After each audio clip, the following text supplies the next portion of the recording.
app, we've got some nested navigation. First of all, we've got a bottom nav bar. With this bottom nav bar, we can actually navigate through different pages. We've got the home page, we've got the materials page, we've got, for example, the group chat, the chat page, and we've got the user profile.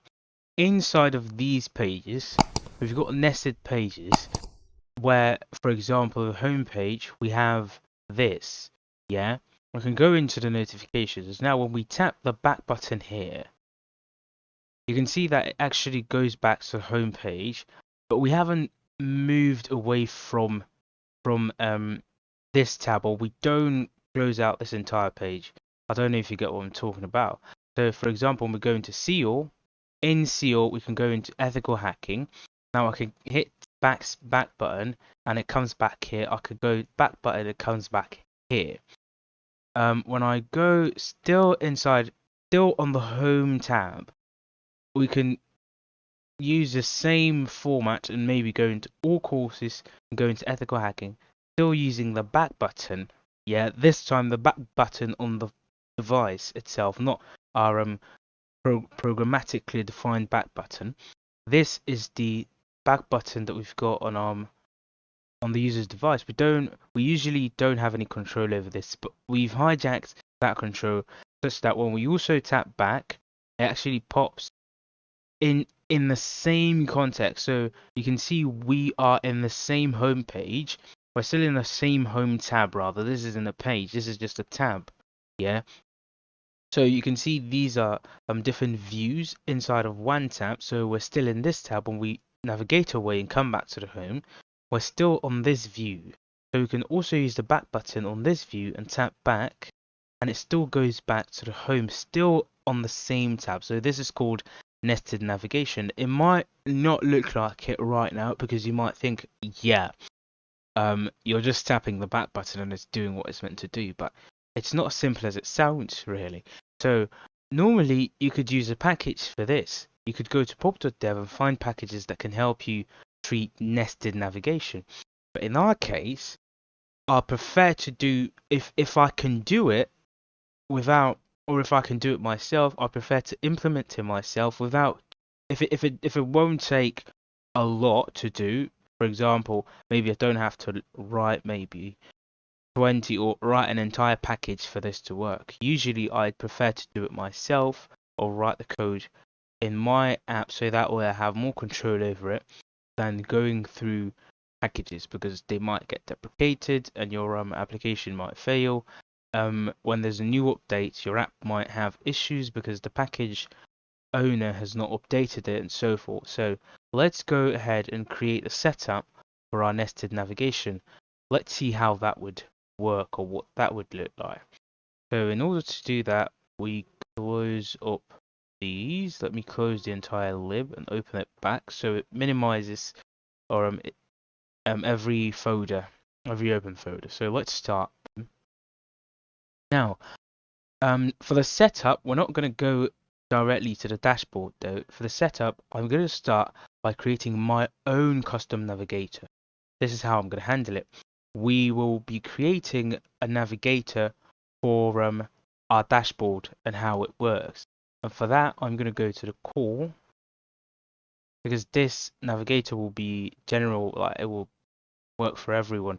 And for this, we're going to be using the provider. I'm going to go into common app. We already have an application logic holder. So still under providers, because we're using providers, I'm going to create I'm going to call that tab navigator. Right. Cancel, donut to get. Now let's start creating this class. Tab navigator extends change notifier. Boom. There we go. So from here, let me import foundation, or just import the entire material package. Basically, import material. I might need that. Now, so how navigation works. If you want to understand how navigation works, you can go read the Flutter documentation, or you could go watch the Riverpot video where we handled to do application. I explained how navigation works in Flutter over there. So then I'm going to go over it again shortly. I'm not going to go into details because you should already know some bit about navigation. But how it basically works is they store a list, basically. A navigator is simply a list, right? And in that list, when you push a page, it adds that page into the list, and then it has a getter for the current page. Current page is usually the last page in the stack. So when it gets the last page and it just displays it for you on your paints the last page on the user's device. That's how navigation in Flutter works. So we're going to copy that and create our own version of it. So for that, I'm going to need an initial page. Yeah, remember that we usually need an initial route or something. So tab navigator, let me first create this is the constructor, right? But first let me create that. So final initial page. I'm going to make that private. Initial page. Now what type will the initial page be? I don't just want to have random or maybe a widget alone, because the reason why I don't want to have a widget is because I want my page to have a lot more than just the widget itself, the widget that we're pushing. I want my page to have some other stuff. So we're going to create a custom object to handle the type or the page. So in this same class, I'm going to create class tab. Should I call that tab page? No, tab item extends equatable. We're still using equatable, so more action. Now for this tab item, I'm going to create a constructor tab item. Now, what is a tab item going to contain? It's going to have the widget, and then it's going to have the ID of the tab item. So these are the things that I want to have in a tab item. We're going to use that ID for a few things, or to know when a tab is the same as another tab, because I don't want to use the widgets to check that. All right, so we could go ahead and override list dynamic get props. So for each page that we push, I'm simply going to generate a new ID for it, yeah, and then we can know if another page, or if this is the page, or we can identify that page through our tree using that ID. So I'm going to take only the child in the constructor. Now, how am I going to get the ID? I'm going to automatically generate the ID, and I'm going to do that right here, and the ID will be equal to, now I'm going to use, we can generate it in a lot of ways. We could use string dot, and you can, from character code, from environment, you could do generation through a lot of ways, but personally I'm going to use the UUID package. So I'm simply going to wrap that. So Flutter pub add UUID.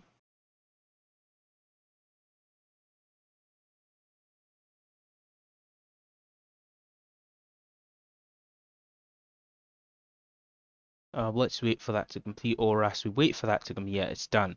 So I'm actually going to get the UID from the unique UID package.version 1. I don't know what v1 means, but I personally just use v1 all the time because it's random enough. I don't need anything too specific because it's not some security conscious ID. It's just for our tabs or for our pages to keep track of them. So we don't really care much about it. So we could go ahead and use a tab item then. Now we've got a tab item, yeah, and a tab item will be what we use to identify our pages, and we can use that to create a stack then. So we have our final list of tab items. This is what our stack will be like. We're going to call that a navigation stack, and it will be an empty list at first. So now, remember, we don't have an initial page, but we don't want our initial page to always be empty. So I'm actually going to change this from just the final to a late. Should I make a late final tab item? Now it doesn't even have to be late, so I could just take in the constructor. So tab navigator. It will take this dot initial page. So you pass in when we're initializing the tab navigator, we will we'll add the first page. So it's similar to what you do when you add an initial route or a home to your material app. So we're copying that same navigation. So that navigation style. So let's go ahead and add that initial page to our navigation stack. So we add the initial page. Yeah. Or do I even have to create an initial page basically? I don't think I have to. You know what? I think I will keep the initial page white because we might need some functionalities where we will use the initial page. For example, I do know that how the pop and remove until or pop to root or stuff like that works in Flutter is that it will delete everything from the list and then add only the first page. So for that reason, I'm just going to keep the first page. I'm going to keep the first page. So let's go ahead and keep the first page saved in the variable. I was actually thinking of removing it from here and just creating it in the constructor and adding it here. So let's save that. And then let's create a getter for our current page.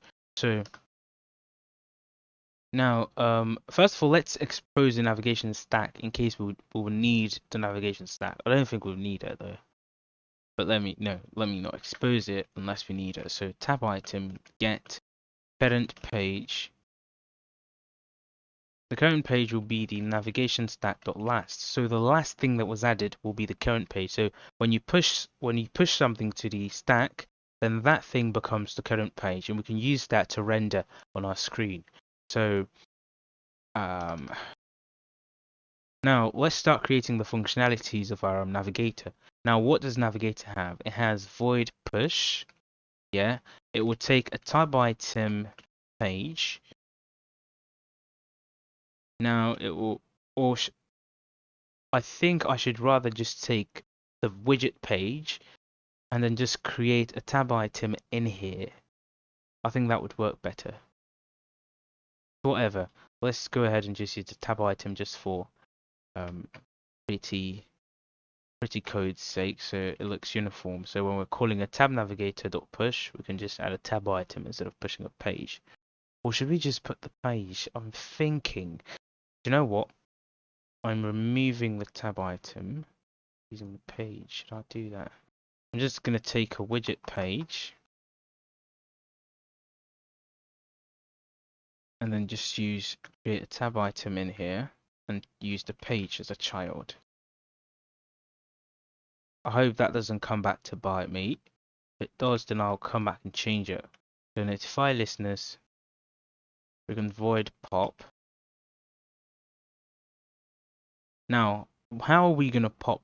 When we're popping, we actually want to make sure that we pop unless it's the last page in the list. So if we keep calling pop, if it's the last page in the list, we don't want to pop it because then that would mean having an empty material app. So we've removed everything from the dashboard. So when we call pop, we first of all want to check if the navigation stack length is greater than 1. If it's greater than 1, then we want a navigation stack.remove last. So remove the last thing in the list. Notify listeners. You could go ahead and just remove that index, the last index really. So navigation stack.length -1. But I think we'll remove last actually embodies that better. Void reset. Maybe when we want to reset our route, we can go ahead and navigation stack. We want to clear. We're going to clear out the list, and then we want to add the initial page back to the list. So this is how we'll reset the navigation stack. I don't think we'll ever need it, but this is something called future proofing. So you just write code even though you currently don't need it, but in case you want to expand the application later. So let's go ahead and add, because I think I saw reset in the actual Flutter's source code. I don't know where I've seen reset before, but so I'm gonna clear everything and add the last page again. So what we're essentially doing is clear the navigation stack, delete everything, and then add the initial page so we have a fresh page. So after that, we will notify listeners yet again. Now we have void pop to root. I don't think I'm also going to use this ever, but again, future proofing. I'm just building out my stack. I think pop to root will actually do the same thing as reset. So why don't I just name this pop to root?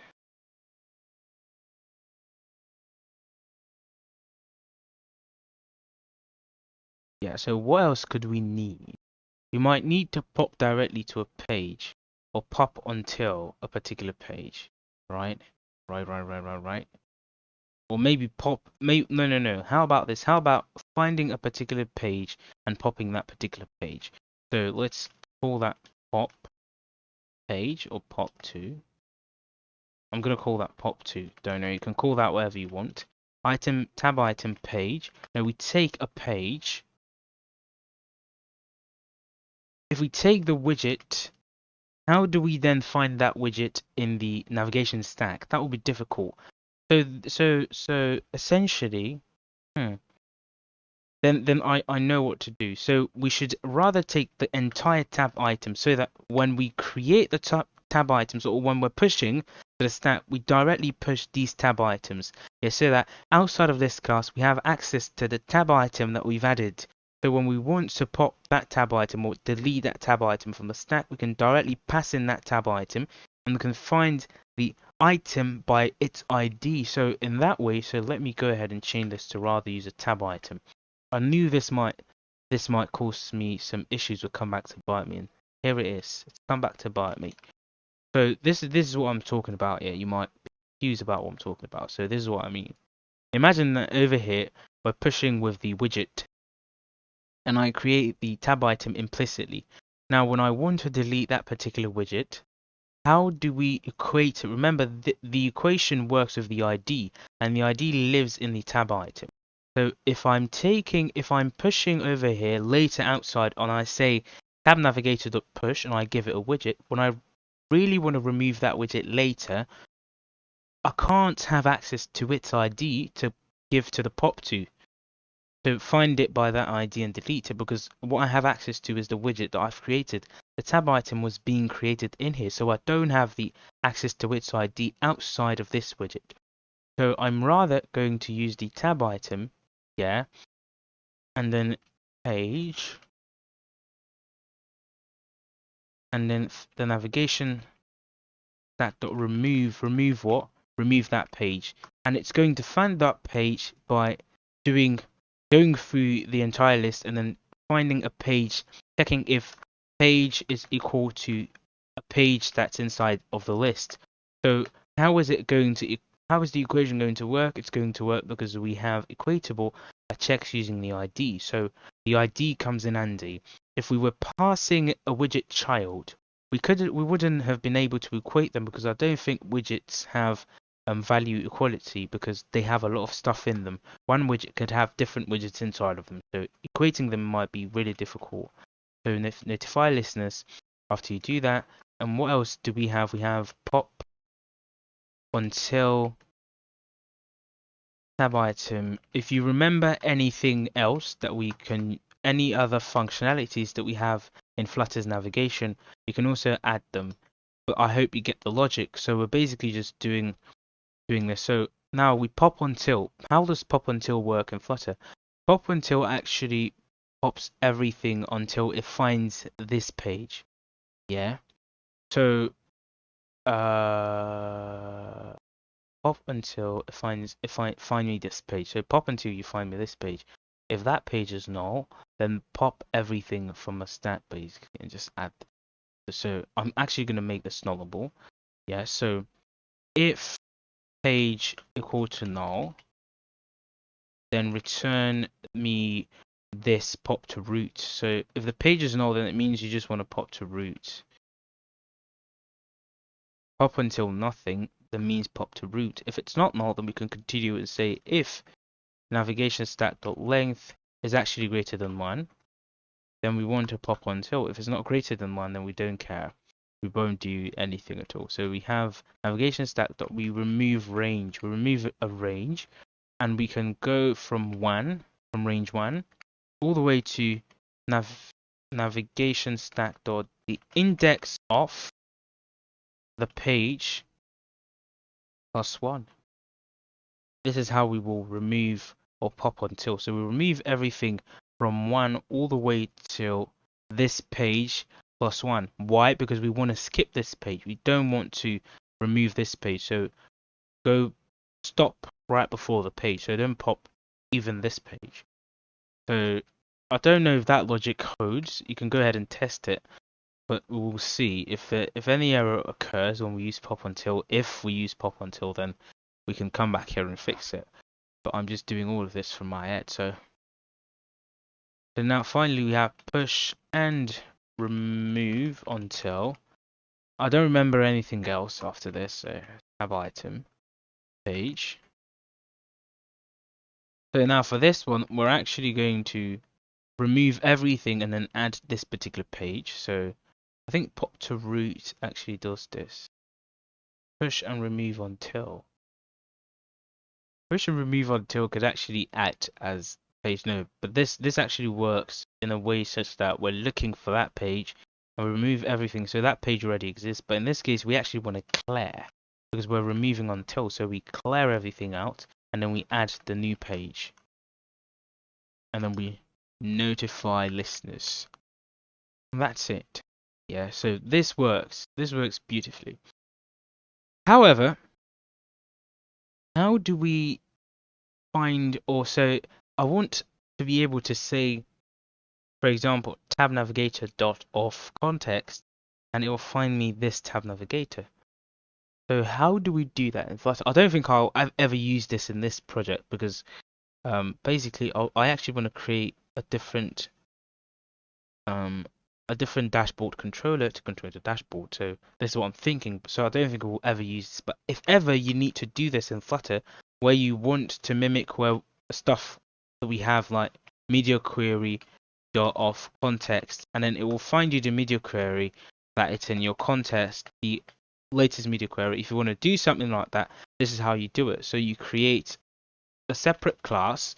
So for example, let me call that tab navigator provider.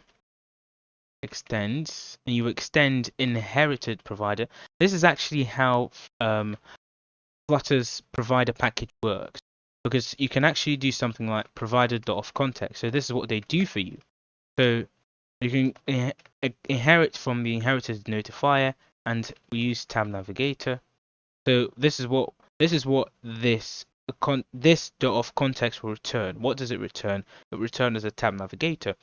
So we go ahead and have some children. So final tab navigator.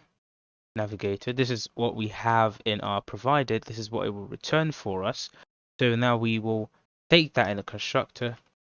So tab navigator provider. We could go ahead and say required this dot navigator, and we have required super dot child. It also takes super dot key. Now the super actually has something called a notifier. So we'll go ahead and instantiate that. So super has notifier, and for the notifier we will give it the navigator.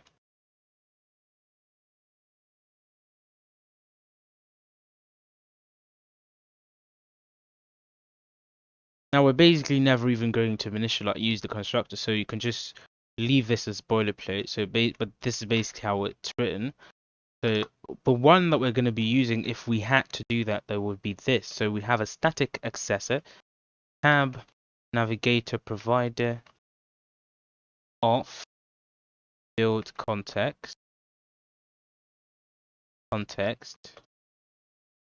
And what is it going to return? This is how it works. It returns a context dot depend on inherited widget of exact type of what tab navigator provider. So it looks up the widget tree and finds me a tab navigator provider that has been inserted into the widget tree, right? And then returns it for me. So that's it. And that tab navigator provider must have been initialized with a tab navigator, so we could simply use that tab navigator dot it's whatever. So you could go ahead and even change this to be a tab navigator. Yeah. And when it returns, it will be dot navigator. You can see that. So which can also be nullable. So what is the problem? Yeah, so which can also be nullable. You could see command alternate L to format. Yes. So this is how it would look like. So tab navigator provider dot of context will return you a tab navigator, and that's it. But I don't think we're ever going to use this though, because I have another plan in mind. So hear me out. So after we create our navigator and we do all of these, expose a current page, have an initial page, and the rest of them have our navigation stack in here. How do we then go ahead and inject these into our dashboard? So for that, let's go over to our dashboard and start by creating a dashboard. So we're done creating our nested controller. So next up is our dashboard. Let's see how that works. Dashboard. Let's find our source. New Dart file. So now we have a dashboard feature. In our dashboard, I'm gonna go to create. I would do app providers, but since I think I'm only going to be using providers, so there's no point putting it in an app folder. So providers, and we have the dashboard controller. So this is what I'm planning to do. Yeah, I'm planning to create a route. So remember, router.dart. Where's my router dot? What? What? Router. Yes. So remember what we have here, yeah? So we have an onGenerate route in the material app, and we're creating this route generator to pass it here. And what do? We check first of all for the settings name, and we'll return the corresponding blah blah blah or whatever. I want to create something similar. I want to create a route generator for us. So not essentially a route generator, but as it suggests, when we need a route at a particular index. In this case, we're using a route name. In my case, since it's a navigation, it's a bottom nav bar. Bottom nav bar navigates using indices. So give me a particular index, and I will find you a page. So meaning that I have to save those pages, like I've saved these ones here, and attach them to particular indexes, or in particular attach each one to a particular index. So this is what I'm trying to do. So let me create a class dashboard controller extends change notifier. Yeah. I'm using material, or maybe foundation will be great. Now, how is this gonna work? We're going to have final list of widgets. It's gonna be screens. Now this is what we're using in our UI, in our actual UI. No, now I have to use material because I have widget. So this will be great. Now in here, I will register all of my tabs, all of the screens. Not even the nested screens actually. I'm just registering the base screen. So for example, we have the home, we have the materials, we have the chat, and we have the profile. So I'm registering these 4 screens. However, inside of them, or on top of them, I'm going to inject a tab navigator. Remember that the tab navigator is a change notifier, so I'm going to inject it using the change notifier provider. Inject it like we inject a normal provider. Now, inside of the tab navigator, however, we will then have a navigation stack. So we have, first of all, the base pages, and each page will have a navigation stack attached to it. How am I going to achieve this? Let's go ahead and see how I will do this. So first things first, where is it?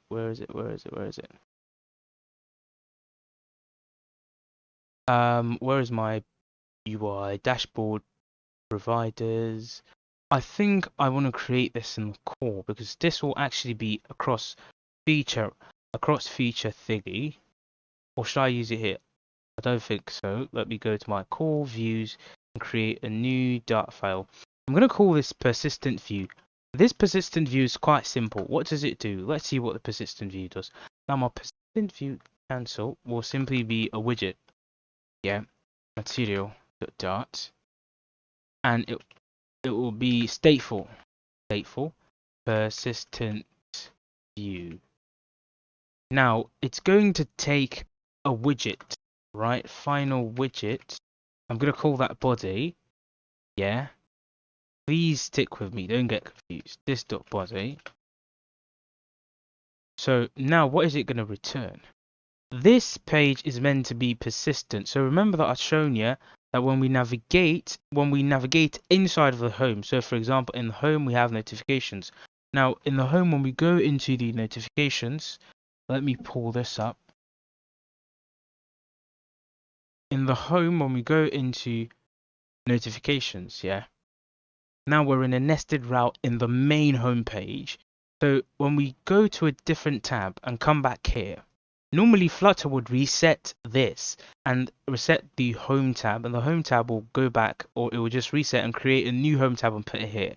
But we don't want that. We want this page to be alive forever, as far as the application is alive, or as far as we want it to be alive. And how are we going to do that? In Flutter, you can do that by using a mixin. So you say state persistent view with automatic keep alive mixin. This is it. Now after you do this, you go ahead and override a boolean. Override bool get once keep alive. And you set that to true. So we want this page to always stay alive. And after doing that, you can see it's asking for something. Add super build context, and this is it. You call the supers build context, and then you return your stuff. Now what are we going to return? This is going to be generic so that we can use it for every page, for every main page. So what are we going to return? We will return the widget.body. Now if we don't pass in a widget body, what do we want to return? When the widget body is null, we actually want context.watch. Now remember, we're watching because every time something changes, we want it to reflect here. So we watch the tab navigator of context, and we return the current page child. Let me import this. It's tab navigator, so we're using provider. So this is what I'm essentially doing. I'm saying go up the widget tree, find me the closest tab navigator, and then get me its current page and show me the child. So if we were in a home page context, it will go up the widget tree and it will find a home. Now the home will already have injected on top of it a chain notifier provider that contains a tab navigator that contains children, because tab navigator has children in this navigation stack.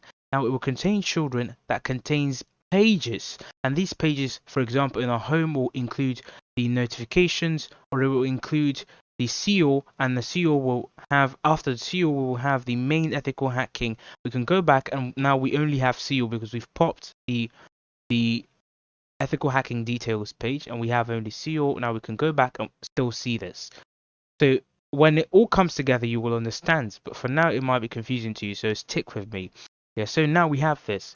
Return me the widget body, or return me the current page of the base page, whatever base page we have. Now we can go back to our tab navigator.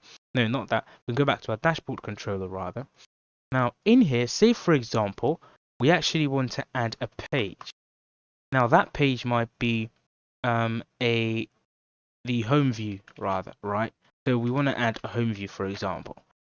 So we have the base dashboard and we want to add a home view to it. How are we going to add the home view? This is what we're going to do. First of all, we create a chain notifier provider. Yeah. In here, we create what? We create underscore, give me a bit. Let me write this boilerplate. So we create this and we put in a tab navigator. So for each page, we initialize a new navigator for it. So for each main page. Now in here in the screens we will have surely the full screens. That's the home, the materials, the chat, and the profile. Now we will have what is the initial page for it. The initial page for our navigator will be a tab item. Remember that it wants a tab item. Now the tab item actually wants a child. So we will give it a child, and what will be the child? The child will be our home view. That's it. That's when we create a home view, but let's leave it this way for now, even though we haven't created it. Or we could just put a container here so it doesn't freak out on us. Now we have our tab item, and that's it. Now inside of the chain notifier provider, its base child will rather be a simple persistent view. So we initialize a new persistent view for each base page. So this is what's happening. So the child of the chain notifier provider is this, the persistent view. The persistent view, how does it work? We haven't passed it a body. So what is it going to do? It's going to check context.watch, tab navigator of context, and it will find its current page. And now how is this going to work? So for example, for this persistent view that we've initialized here, its return, what is it going to return? It's going to return, because we haven't passed a body, it's going to do context.read tab navigator. It's going to find this tab navigator, and it will use this tab navigator's current page. This tab navigator's current page will be the home view, because this is the first thing that we've added. It will be the tab item that contains the home view, because it's the first thing that we've added. So that will be the current page dot child. So that will be our current page. Current page is child, because the current page contains a child. Now that's how this will work. So we can go back to our dashboard controller. Now when we're inside the home view and we try to navigate, we can actually use a tab navigator. So we can say context.tab navigator of context, tab navigator, or provided of context tab navigator, or context.read, however you want to do it. But you just get the tab navigator off your current context, and then you use the push. Remember that it has navigation inside of it. You can use the push, and you push a tab item. What's going to happen is it's going to push it into this tab navigator's navigation stack. So at the base you will have this as your initial page, this tab item. When you push more, it will just add them to this same tab navigator. So your persistent view will still be watching for the current page, which would change because the current page changes by getting you the last page. So it would simply display only the last page. So we've essentially created our own custom Flutter navigator. With that done, let's go ahead and move this and replace it with a container. We will come back to this later, or a placeholder. Flutter's created a placeholder for that reason. So we've got a placeholder. Let's go ahead and complete the rest of this controller. So what else can our controller do? Our controller should be able to change the index, right? So we have this pop and push for the tab navigator. Now that's different from the dashboard controller. The controller for the dashboard controls the dashboard itself. So for that reason, where I'm actually going to save, first of all, we're going to save our index. Or do you know what? Let's start simple. Let's go ahead and create a getter for all of our screens in case we need it. So that will be list of widget, get screens. That will return us the private variable. Now after that, we need our index to keep track of the current page, and that will be equal to, we want to start from the profile. We always want our page to land on the profile. So the profile will be the first thing that we build out. So let's go ahead and build the profile first, and that will be number 3, because we have only 4, and the index starts from 0, 1, 2, 3. So that's 4 of them. So we always want our users to land on the profile page whenever they log in or whenever they start the application. You can change this to be 0 if you want them to always land on the home page. Well, I prefer the profile. I don't know why I prefer that, but I just do. So we've got our page, and then let's also expose the current index. Current index. I don't think I need to expose this, but whatever. Current index will be that. Now let me delete this.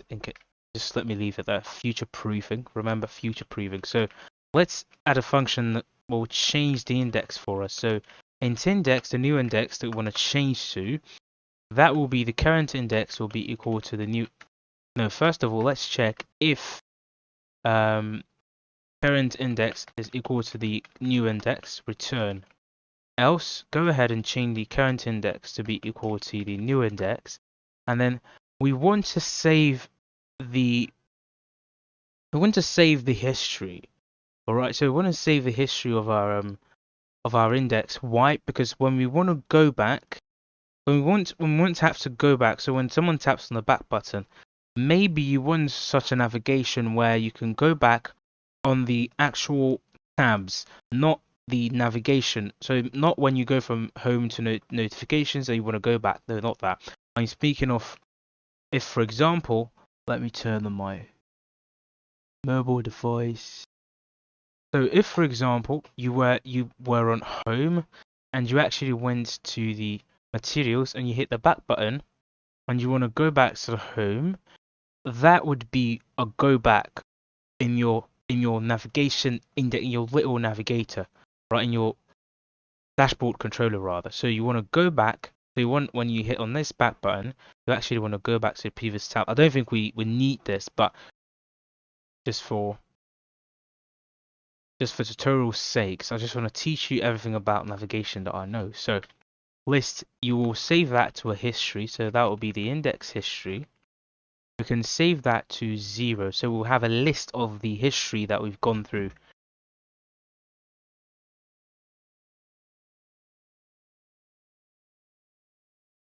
Now we can go ahead and over here, after doing that, we can go ahead and save the current index to that, and in the index history we can add the index, yeah, and then we can notify listeners. Now we can also have void go back,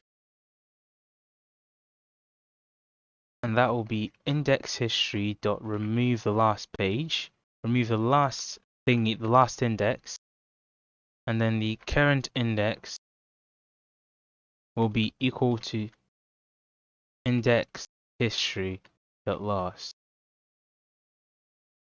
Where is our current index? It starts from 3.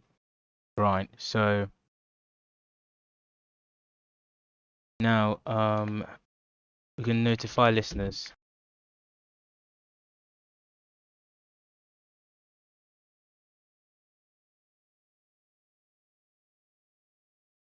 Now we can also reset the index, so void reset index that we already had in the tab navigator, and that will be the index history will be equal to only have one index, that's the home index, and the current index will be equal to 0, and we notify listeners. I don't think we'll ever use this, but basically how this would work is when you change in indices, when you change an index, it will add that to the history.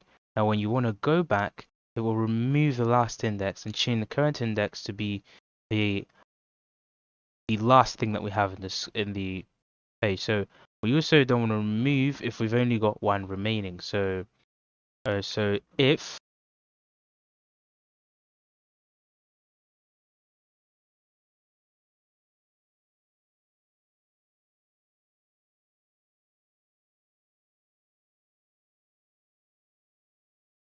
that's how that works.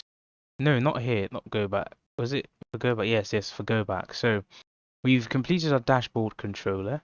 Now let's go ahead and build the actual dashboard. Now before we build out the actual dashboard, I have something that I know we have to do.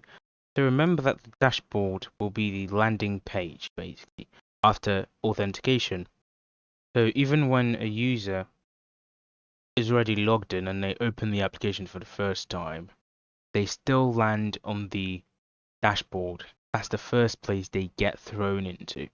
So the dashboard then carries both the home, profile, chat, and whatnot. So the dashboard is like the scaffold of our application, of this particular application basically. So when we land on the dashboard, we want to be able to listen to the user's data. So the moment we enter the dashboard, we want to listen to the user's data. We want to fetch the user's data from the Firestore, because now remember that in our authentication, no, not in the authentication, in a router rather. Where is it? Services, router main. So in the router, when the user is ready, when Firebase already has a user registered, we create our own local user model that does not contain the user's other information. For example, their points, we set that to 0. their display name, if it's empty, use stat, and the other thing, their bio is even non-existent because we haven't set the bio. But what if that user already existed in a Cloudflare store? I mean, we assume that if a user exists in the Firebase's local current user on our user's device, we're assuming that they've already been signed in, meaning there's already data existing for them on the Cloudflare store.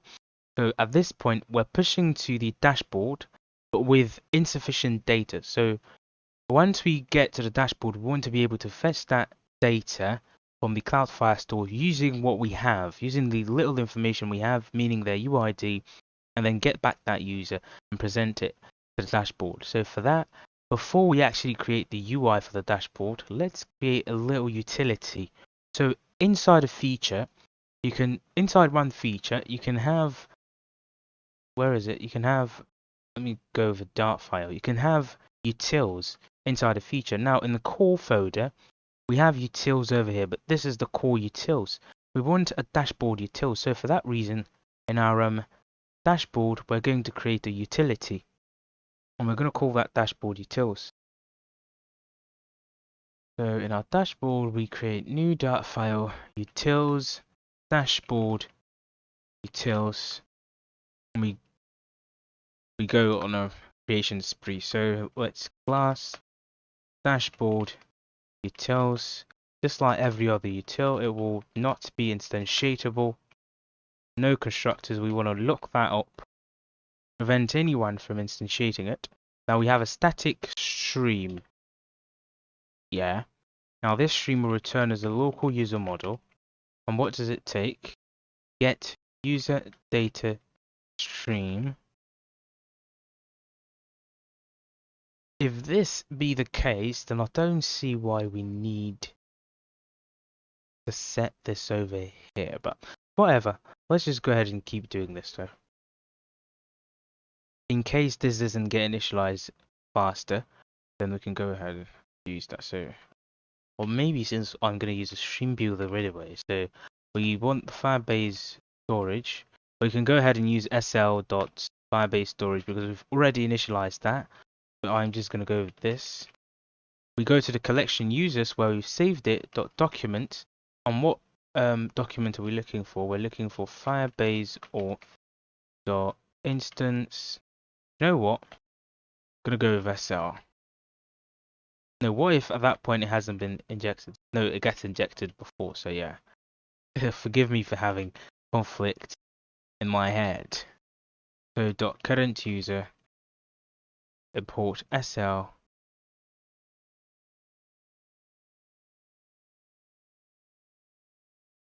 dot UID. Yeah. Dot snapshots. Now we've got the snapshots. How are we going to return the local user model from it? Now we map. Now the map will return as an event. We take that event, and from that event we return a local user model. Dot from map. Dot from map, and we take the event dot data, and that will be nullable. So we mark it as not null, and we close. So that's it. And what is your problem? Dynamic user data stream. Blah blah blah. So where have I gone wrong? Firebase storage. But no, not Firebase storage. Sorry. Firebase Firestore. The instance. Maybe I can shorten this and just use SL Firebase Firestore. .collection .users.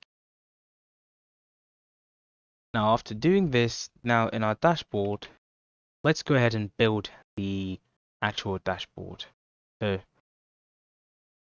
in my view, so this is still in the dashboard, yes. So in the views, new Dart file, yes.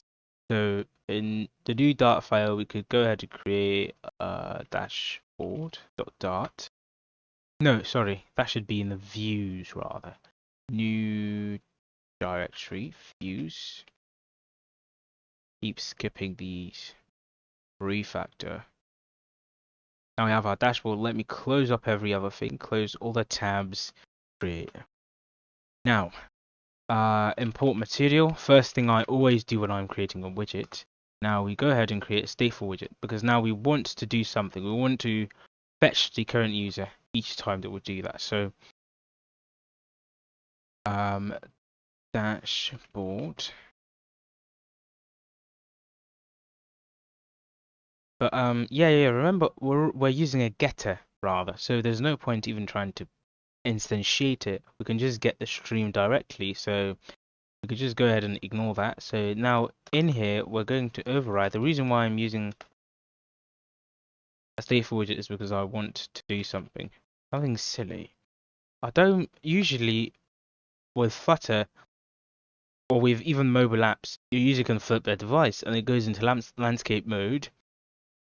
And then your app will actually overflow. I don't want that, or it will get skewed because you haven't considered or built your UI to look like a landscape application or considered a landscape version. So I always force my users whenever I'm not considering landscape to stay in here. So we use system Chrome. I think that's from services. Yes. So set preferred orientations, and we can set only device orientation.portraits up.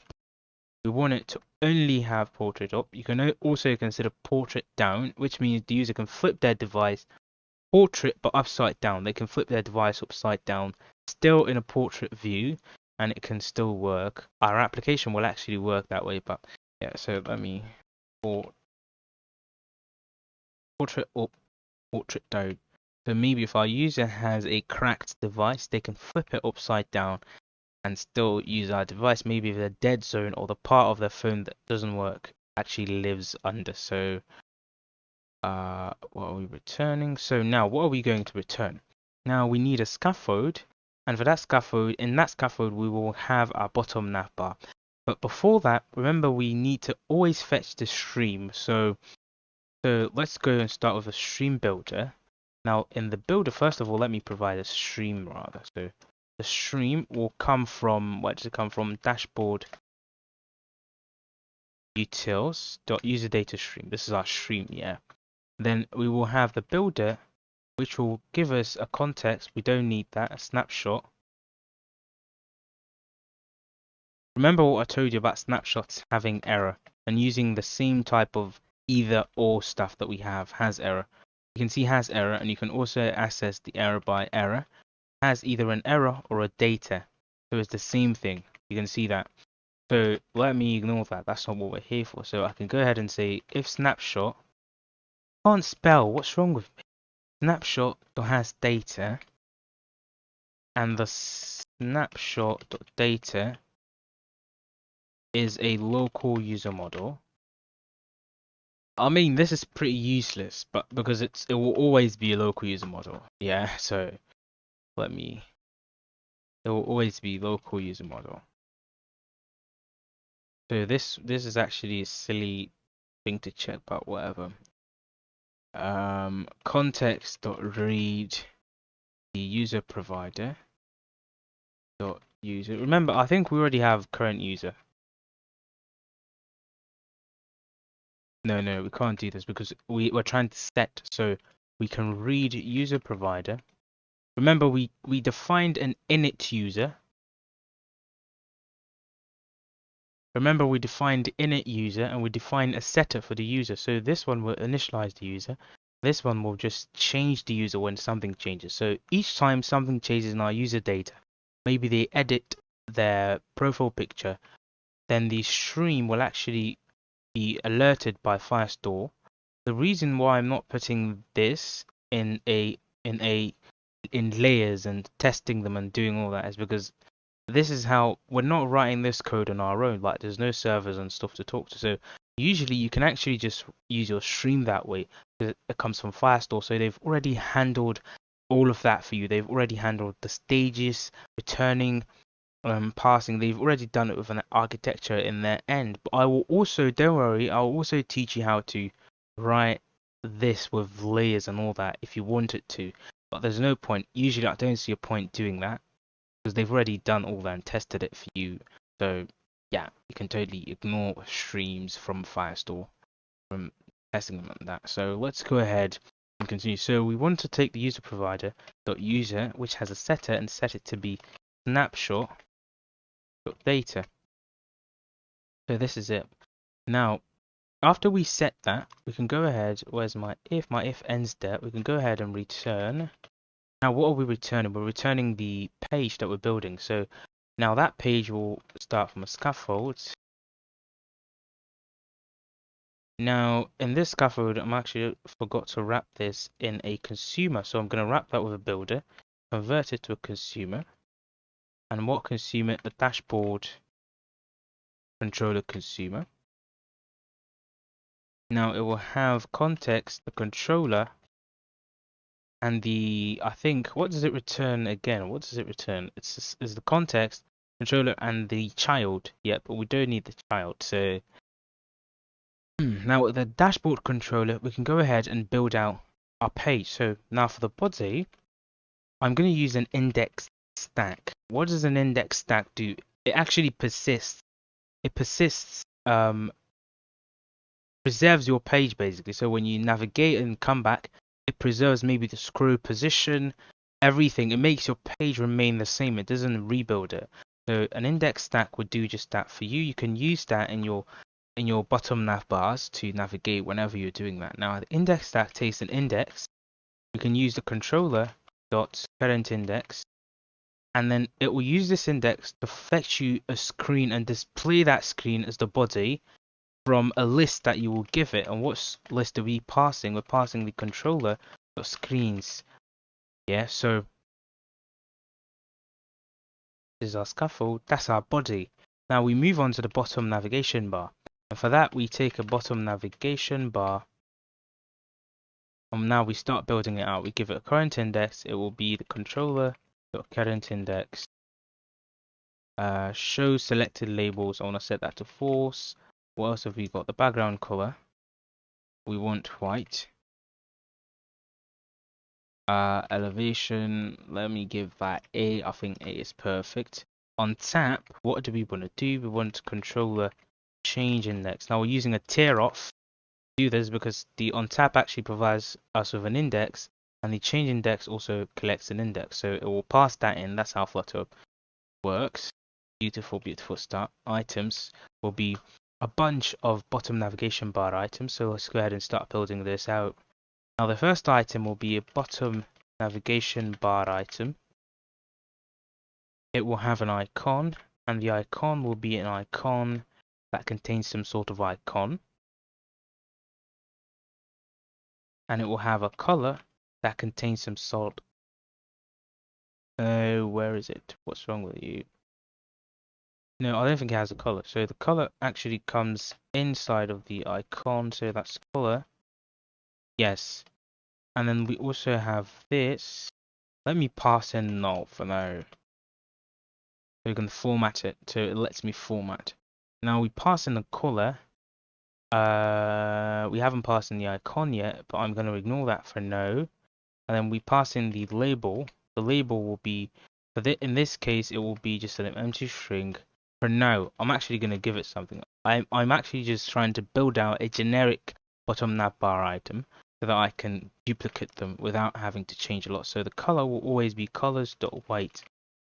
So the background color here affects the general background color. If you leave it empty, it will use the default theme color from your main.dart and set that to be the background color of your entire bottom navbar whenever you select that particular bottom navbar item.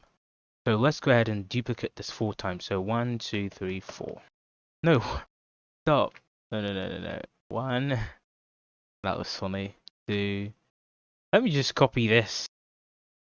Oh my. 3, 4. Yes. Now let's start building them out one after another. So now what is my icon going to be? This icon. Now if we're on a current index, I want it to be filled. If it's not, filled with blue. If it's not, then I want it to be outlined. So for that, I'm going to use the iconly package. So if controller.currentIndex is equal to 0, meaning we're on the first page, meaning this person is selected, then I want to use iconly bold dot home. Else I want to use iconly light, which means outlined dot home. So this is it, color, and the color will be if controller dot current index is equal to 0, use colors dot primary color. I want to use the primary color, else colors dot gray. Yeah, I actually think the color thing should go across the board, so I'm gonna replace this color stuff everywhere. So the color should also be the same, and be the same, and be the same. Do you know what? I'm just gonna copy that entire thingy and paste and replace them here. Come on, mate.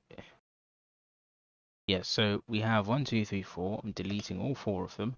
I'm taking only you, so paste, paste, paste. So pasted that 3 times. So for this one, it's 0, 0, white, and home, and also the label will be home. Now for you, we're taking current index is 1. Current index is 1. It will be documents, or maybe materials or something. Materials.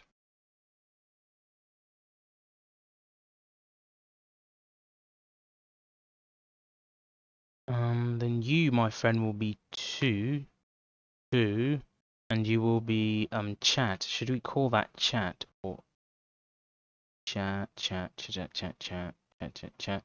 And oh, yes, you, my friend, will have not home but document,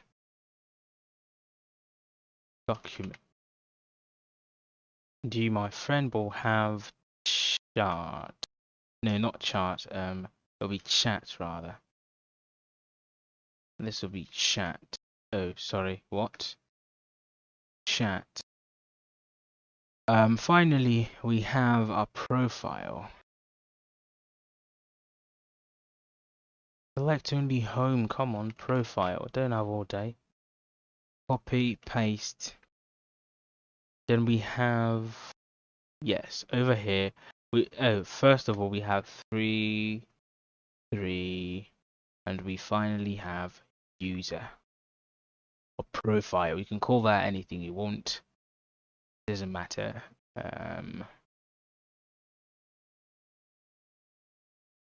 So we've created a dashboard. For my dashboard controller, I'm actually just gonna my dashboard controller. There you are. I am going to create all of them, but then instead of, let me put that in one line, placeholders for the rest of them, comma, and a comma here.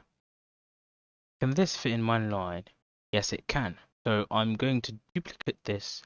So we have 1, 2, 3. Now they will all have placeholders because we don't have them yet. So boom, let's go ahead and start the application and run the application rather.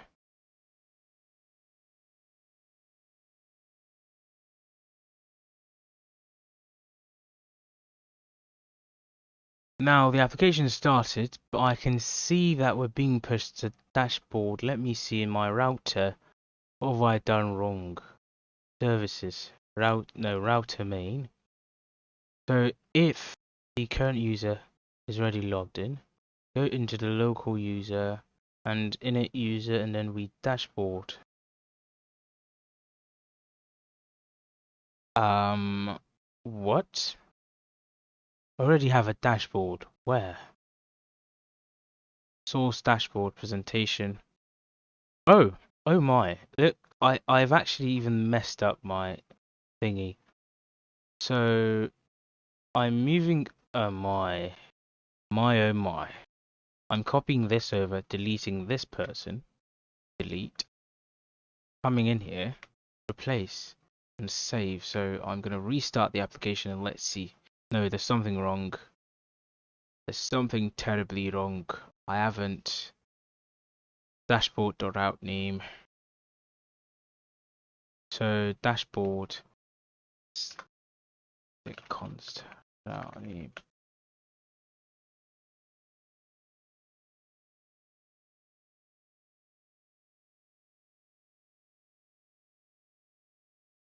Yeah, whatever. I'm restarting it. So restarted it, it's still screaming at me about the context. I know what's wrong. I haven't injected the dashboard controller yet. So let's go to the dashboard controller. Well, let's go inject that wherever we have to inject it. Now for that one in particular, I'm going to do that in the main because the dashboard is very high up. So I'm going to go back to my main and change this to a multi-provider. Can I convert this to a multi-provider? No, I can't. So I have to... let me wrap this with a multi-provider.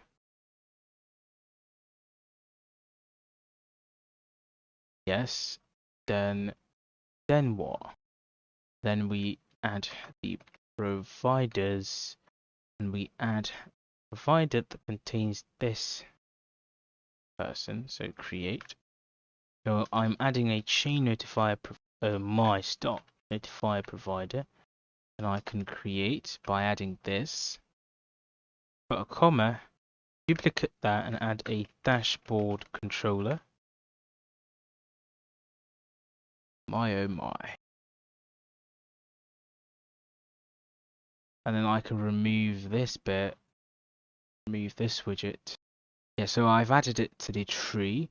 Now I've also forgot to let you know, since we used the Firebase UI to build out the forgot password feature, in the documentation it also asks you to put in one more thingy. That's Firebase UI auth configure providers. This would help you if you wanted to use one of their UI. So we haven't added that, but somehow it works. So I saw that in the documentation. We have to add this over here.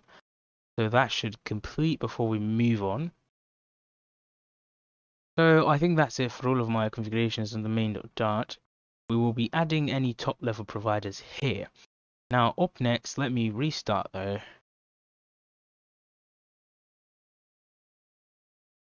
Hopefully that works.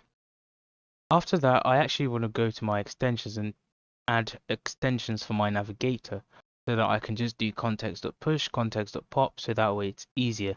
What is your problem? What provider? Dashboard controller. I've added it. Restart, mate. Yes, beautiful. So we can see that the profile is the first that we get landed on. We have the home. Come on. We have the home.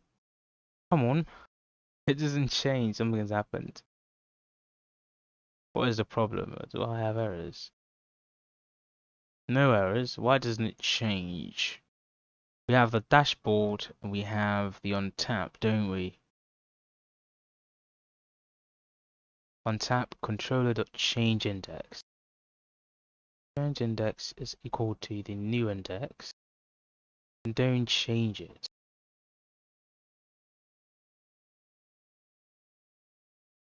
Let's find out what went wrong and where it went wrong.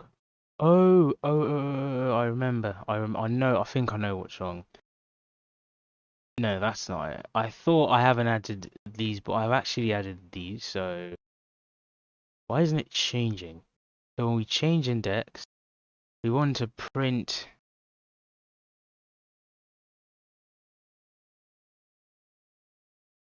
new index will be index and debug print current index will be current index.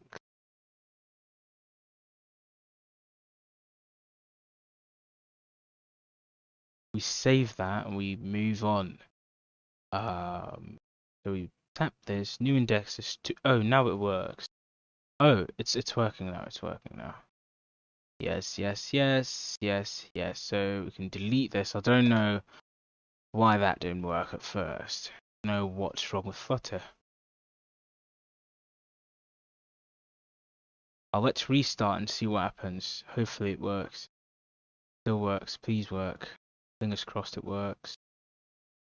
Yeah, I think that's restarted. And now it doesn't work anymore. Really? Oh, it works. It works. It was taking time to load. That's all. Alright, so this is it. This is done, yeah? So we have our navigator working. Is there anything else I need to set up? Let me go through. Basically knocked me off course.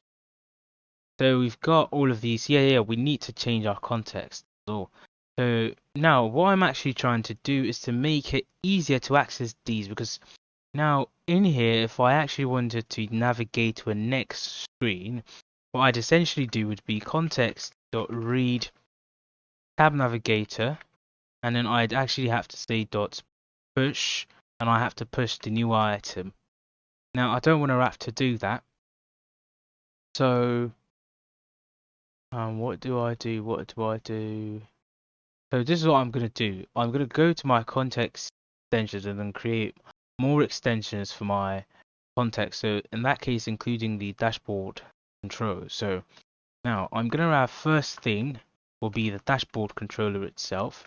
Get dashboard controller. And we get this and we put this to be read dashboard controller. And then we can also have the tab navigator. So that will be, I don't think I'm ever going to use the dashboard controller. Am I? No, I'm not. So there's no point in initializing that. I need rather the tab navigator. So I was actually thinking back. So tab navigator, get tab navigator. Now we receive a context from the extension, and with that context we want to say context.read tab navigator. Now this will return the tab navigator. How about popping? So for pop, we actually want to go and use the tab navigator.pop. For push, void push, we'll take the widget page, and we want to say tab navigator.push tab item for the child as the page that we've got. Now we can also have, I've already created the push pop. When we need more functionalities from that, then we can add them here. So for now, I think I'm only going to need the push and pop. So let me format this, format every file, and go ahead and run .fix apply to format all of my files. Let's see. Hopefully everything works properly. So yeah, that's it for my dashboard setup. This is it for all of our dashboards. So the dashboard is complete. Now we can go ahead and build out the individual screens and functionalities. Now we're back to continue. So we always start from the profile, because in the dashboard controller we've set the first page to be profile. So we also start building out from our profile, and we can see. So before you start building out any particular page or any particular feature, if you take any particular page, you check what feature that page falls under. So even before you start building out pages, you've already collected your features, right? This is how architecture works. So we've broken these things down into specific features, right? So under the profile feature, we're going to have the profile page. We will also have for example, the edit profile page. So both of these pages fall under the profile feature. So when you pick a particular feature, you check and see what exactly you need from the backend from that feature, and that's how you start building out your domain and data before you get to your presentation.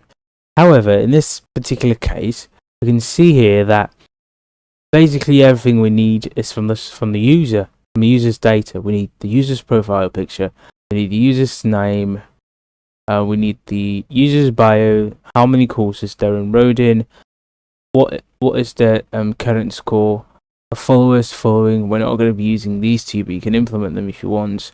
By the time that we're done implementing the score and the courses, you'd learn how you could do this. Also, if you want an admin system, you could go over to your user.dart.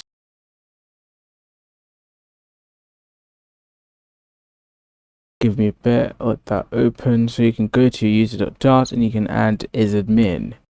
Bool is admin, and you can set your admin with whatever logic you wish to set admins. But in this case, I'm just going to be setting admin using some simple, very, very basic logic. So these things are part of the user's data, as you saw. The user contains courses, score, where is it? Enrolled courses, the number of enrolled courses, following followers, and so forth. So this is basically the user's data. Also, edit profile. Edit profile will also contain the user's data. It will display the user's data, for example, the full name and the rest of them, and then it will give the user the ability to edit them. But then the actual question is, what do we need from the server? What we need from the server would be the user's full name, their password. No, we don't need the password from the server. This will actually just be blank. Their email, that's too sensitive to keep in the application. Their bio, we've already actually handled the password, changing of password in the auth remote data source where we did update user.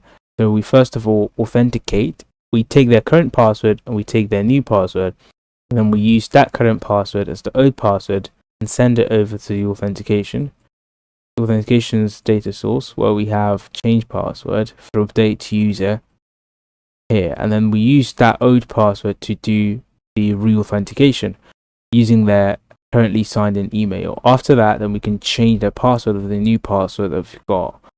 So the only things that we need from the server are also from the user. So in this case, like I already said, we can go ahead and keep building the profile without any domain and data layers. Why? Because we already have what we need. We already have these information stored in the current user. You can go to the context extension and you can see that we have the user, where is it? The current user right here from our user provider, which we instantiate when the application starts.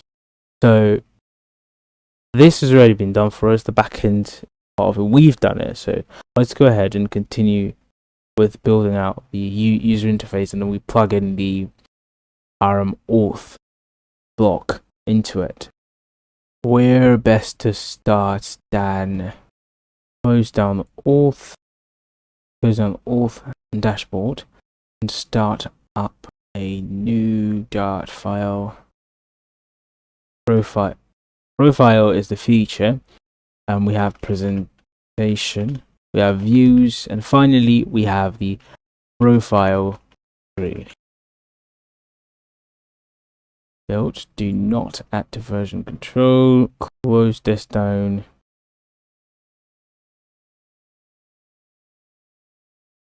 Right, so let's start. The first thing, as always, in a Flutter application, we import material. Yes. I think my computer's in Parsaver. Yep. In performance, because this feels very laggy. So let me go ahead and change the font back to 16. Okay, this looks really big for me, but for your own good, for the video, for you the viewer, so it looks a lot better for you. So what do we do first? Let's create, should we make it stateful or stateless? What do you think? What would we need in here? We might need to hold some state. Let's start with a stateless widget, and if we need stateful, then we can switch to stateful. So profile view, stateless widget, boom boom. Now fault. Have I injected the profile already? Let me go and inject the profile. So I mean dashboard, presentation. No, not presentation. Was it presentation? No, it was in providers rather.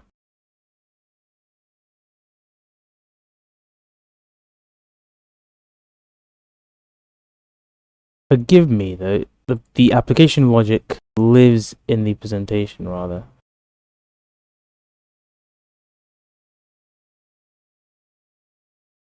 So there's the utils, these belong in there.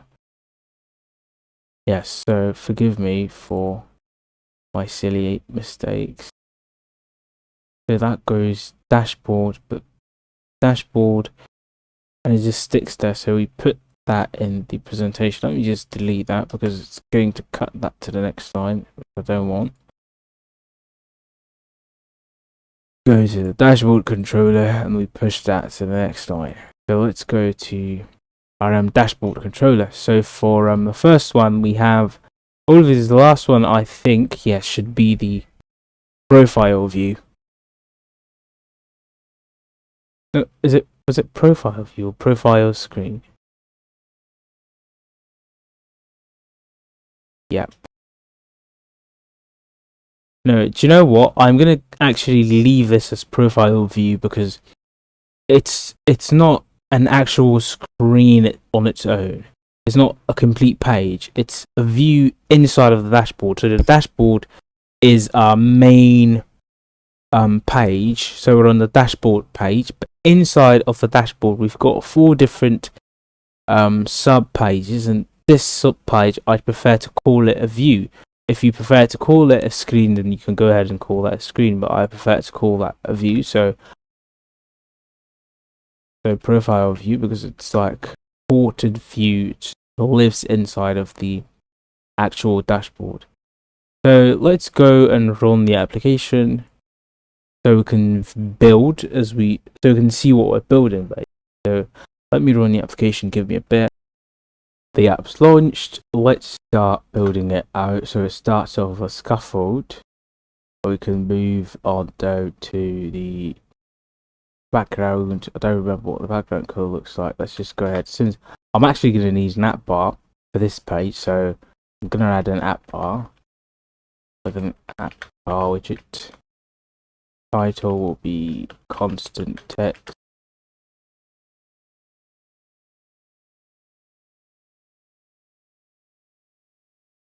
We have a text account style to be a text style,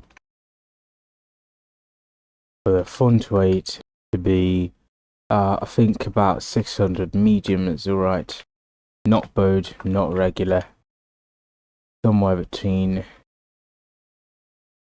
Right, so sorry, this is W600. Yes, so we could save that, and we've got a count. Do I want that to be centered? I think that's okay where it is. Then we go down to close my app bar, and let's go and create a body. Now for my body, I think I'm going to create a different widget for my body, but before that, let me go ahead and use my gradient background. So I think the app bar isn't complete yet, so it's going to take a lot of space. So the image will be, let's say, profile gradient. Isn't profile gradient? Yes. Then we have a child. A child, the profile should be scrollable, so I think I have more than one. So I'm going to separate them. Yeah, I'm going to have a profile header, the header part. I'm going to build that part separately because I think that will also take long lines of code, and I will build out the body separately. So that way we've got cleaner code. So I'm going to have a list view, and it's going to contain two of them. So I'm going to have my edges at just symmetric, horizontal 20. Then we've got the children. So now in the children, I'm going to have my widgets here, but let's leave that blank for now. So I've got my gradient. Let's see what the gradient looks like. Beautiful. No, it doesn't go through to the app bar. So let's set extend body behind that bar to true. Yes. Please extend. Beautiful, beautiful. So it's extended. I'm also just going to generally set my background color to white in case the image doesn't load up faster. So we just see white, then it fades to a gradient off-white, because I don't think that's a proper white. It looks off a little bit. So that's it for the starting part or portion of this. So let's go ahead and build out the rest of the app bar. So the app bar, as we see in the actual app, has got this little menu pop-up thingy. So for that, we're going to use a pop-up menu button. So let's go ahead and build that. You could go ahead and use an icon button or an icon, and then make on top of it show a menu, but then you'd have to find an alignment for that menu. So I prefer to just use a pop-up menu button. I've seen people use very different stuff for this. Maybe I should actually just abstract this. Yeah, I'm gonna do that. I'm gonna abstract this. So because I feel that will be very long. So let's go into presentation, new dart file widget, profile app bar. Should I abstract this? Is that a good idea? Yeah, don't mind. I don't think there's gonna be any issues. Cancel. So I'm gonna import material. Then I'm going to create a stateless widget. Should I make it stateful? I don't think so. So I'm going to call this profile app bar. It will extend the widget the way that you abstract an app bar. You don't just abstract an app bar like this and leave it this way. After extending the widget that you want to extend, be it stateful or stateless, you also have to go ahead and implement preferred size. I think preferred size widget or preferred size. Yes. So where is it? No, it's not preferred size. I think it's preferred size widget. It should have only one override. Yes. So we override the preferred size, and for that, we're actually going to use the size.fromHeight. I want to use 56. You could do that, or you could go ahead and use the K2 bar height. It's already registered in Flutter. What is the problem? Yeah, we could, I think, K2 bar. So let's go ahead, size.fromHeight, and we use K2 bar height. You go ahead and use that. That's the default tool bar height from Flutter, already saved in the Flutter source code. This is from Flutter itself, not from me. This is in my constants file. So you can see that's 56 by default. Let's go ahead and delete this. Then you can go ahead and implement your app bar. So you can paste this here. So we can go back. No, not here. In the profile view, and then we can use the profile app bar. That's it. So now we've got a shorter, neater UI screen, and we've got a dirty widget. So the widget will contain everything that we need from there. So we have actions here. So the actions will contain a pop-up menu button. It's got an item builder. Let's close this with a comma. Go ahead and go. Come on, mate. Go ahead and go to the offset. Now we need to offset this offset will determine where let me show it to you. So when we tap on this, where do you want this menu to be positioned? So where do you want this little menu to be positioned? So that's what you control it with. So let's go ahead and change it. So now when that pop-up menu button gets called, I want it to be on an offset that's on the x-axis. So the first one's x, dx. So on the x-axis, I want it to maintain its 0 state, meaning where the button is, And then for the y-axis, I want it to go down by 50. So I want it to be pushed down by 50 y, so that it doesn't cover up the button. So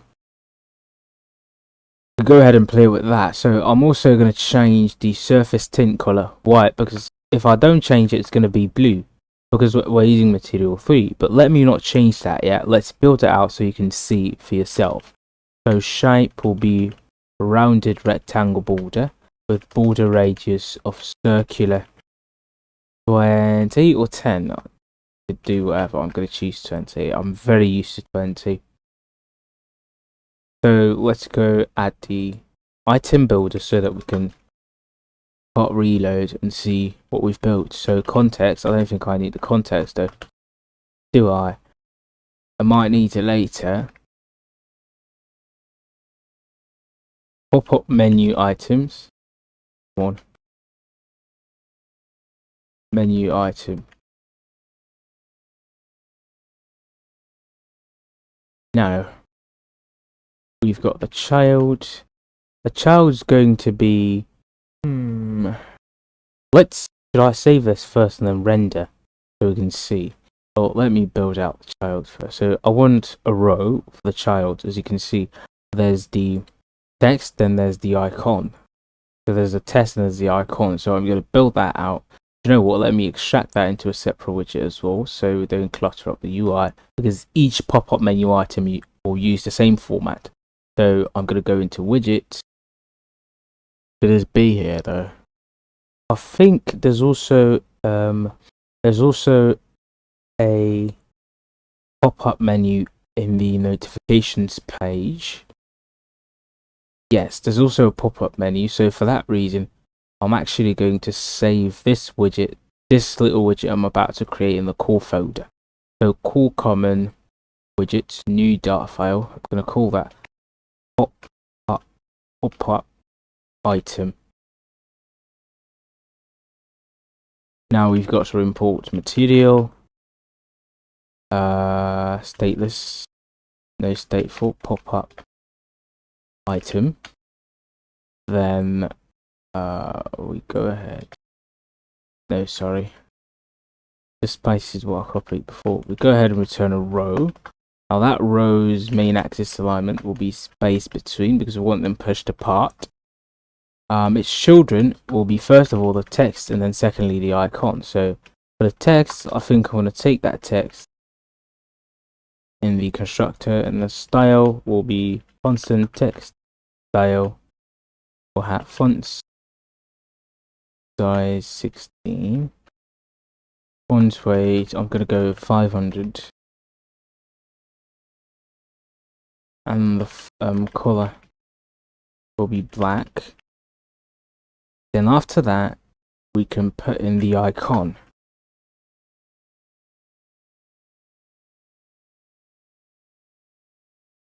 So let's take those in the constructor. So that would be final string title, final widget on.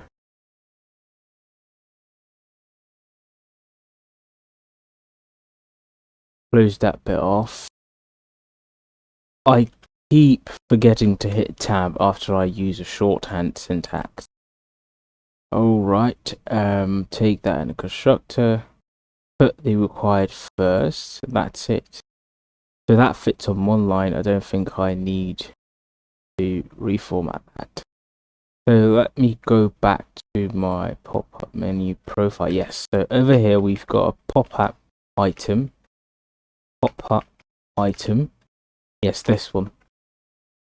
Now, for this pop-up item, what is your problem? You want me to tell you the type? It's going to return void. It's not going to return anything, so just make it void.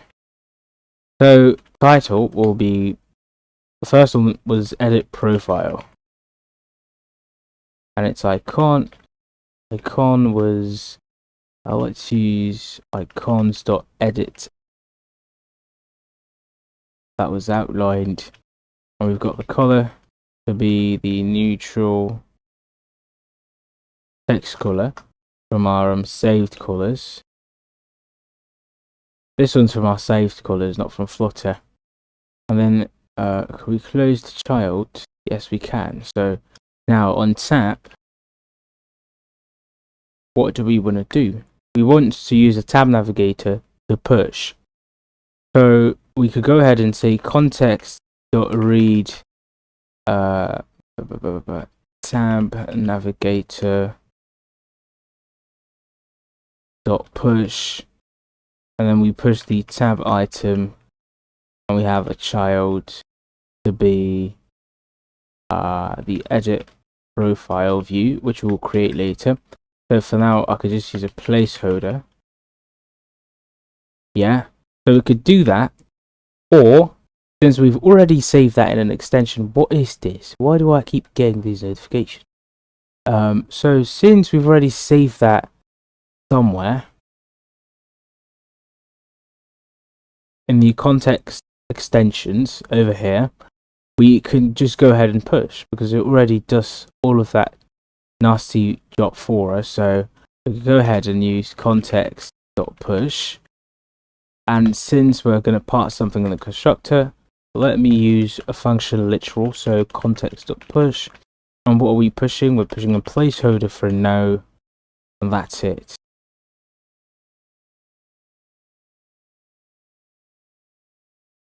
See how extensions make your code shorter and more beautiful.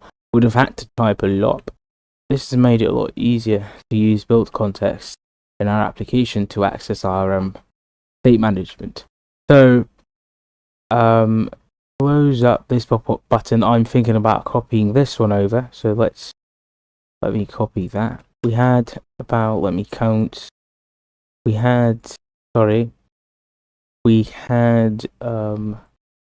2, 3, 4, so I'm gonna use 4 as well. So over here, copy that, paste it 3 more times, and that's it. Paste it 3 times. Let's go ahead and build out the rest of them. So pop-up item, second one would be, so we've got edit profile, we had notification, which we're basically not even going to use. So for this, I'm going to use the iconly light notification, neutral text color, pans across as well. We've also got the on tap, which we're going to totally ignore for now because I don't want it to do anything. Yeah, I don't even have any plan of doing anything for it, so we're going to leave that as is. You can go ahead and implement that if you've got any UI ideas of what could be in the notifications, what could happen when the notifications one gets tapped, or you could swap it out your own other menu idea if you've got a different idea. But moving on, digress, we go on to help. This has also got the same thing. Let's use help outlined. Yes, this one. No. This is field rather. So let me try it. Why does it say outlined? But it isn't. Wait, help outlined. Wow, Flutter. Wow. Good, great one. Great job, Flutter. That makes total sense. Absolute sense. So lastly, we've got the logout. So logout. I've got my icon would be the logout rounded. I prefer that one. Now the color for my logout is a little bit different, so it's going to be rather black for the logout. For the on tap, I'm going to do some nasty stuff with the on tap, so let's remove this. Now for the on tap, we're going to await first of all the SL Firebase auth. Well, you know what? Let's just go ahead and use the main Firebase auth dot instance dot sign out. So we async this. Firebase auth already has a sign out functionality. You sign out the instance, and then we go ahead and we push back to the sign in, right?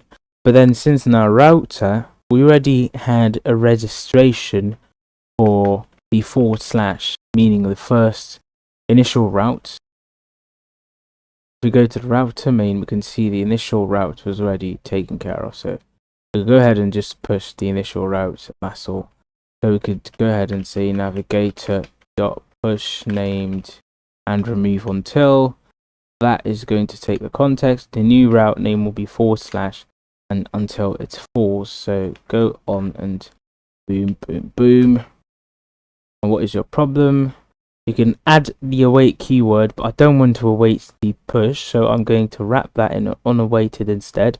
This is from linter, from your from the very good analysis that we added at the when we set up the project. So this is also screaming at me. Don't use build context across async gaps. This particular linting error is from Flutter itself, not the package that we've added. So it doesn't like it when you use a context after you await something. So for that reason, you can store, actually you can store your whatever needs your context. You can store that in a different variable and then use it after. So in this case we have a wait here, so we can store the navigator here. So final navigator will be equal to navigator dot off context.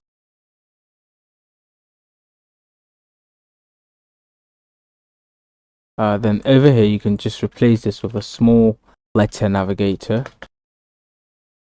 and you can remove this context because we no longer need it. Now we can what is your problem? Add constant modifier. We can save this and let's see what we've got. That's a vertical one. I don't like the vertical. I don't think the other one's got vertical. It's got horizontal. Yes, horizontal. So let me, in the pop-up menu button, we've got the offset icon can be constant icon, icons more horizontal, not the vertical form. So we tap on that and you can see that the surface tint is actually bluish, the primary color. So this was why I tried to remove the surface tint in the when we were creating the widget, so we could go with white rather. So the surface tint could be white. That's saved. We click away and open it back up and it's turned into white.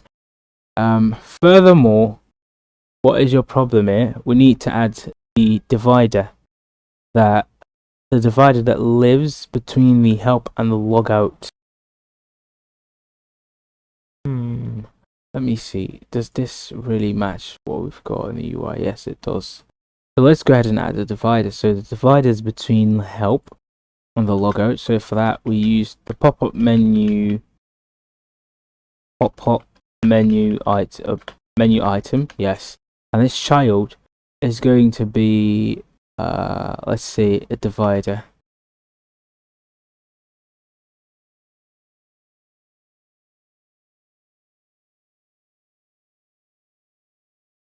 And it returns void.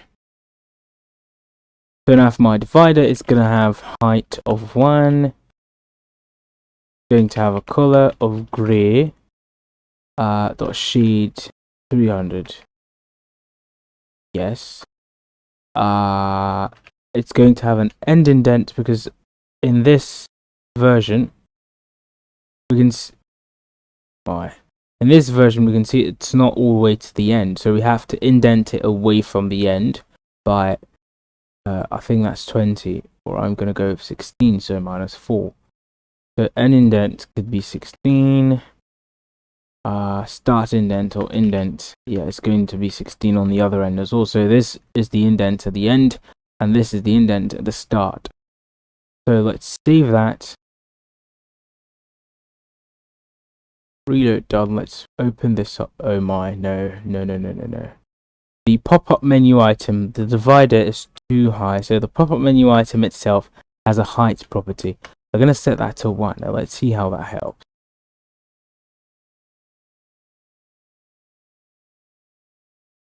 Yes, so that worked, but you can still see it's too short. This isn't what the first one looks like. The reason for that is that the pop-up menu item implicitly adds some padding. So we can go ahead and override their padding and add edgeinsets.0 to remove all paddings from it. So we're setting the padding to be 0. So we've set that to be 0, and we can see it looks a lot more like what we've got in the UI design, in the original design. So let me move away from my profile app bar, close the context extensions, the dashboard controller, the dashboard itself. Yeah, we need a dashboard. Do we? No, we don't. The user provider. So now we're back here. So that's the profile app bar complete. Let's go ahead and build out the remaining body of the profile page. Moving on, we're going to create the body. However, for the body, I'm going to split it in 2 parts. I'm going to split it into the header section and then finally the main body section. So this could be our header, this could be our header, and this could be our body. So come back here. Now, moving on. Let me go into my profile widget. I don't want to put that in my widgets since I'm refactoring, so I'm going to create it in a folder called refactor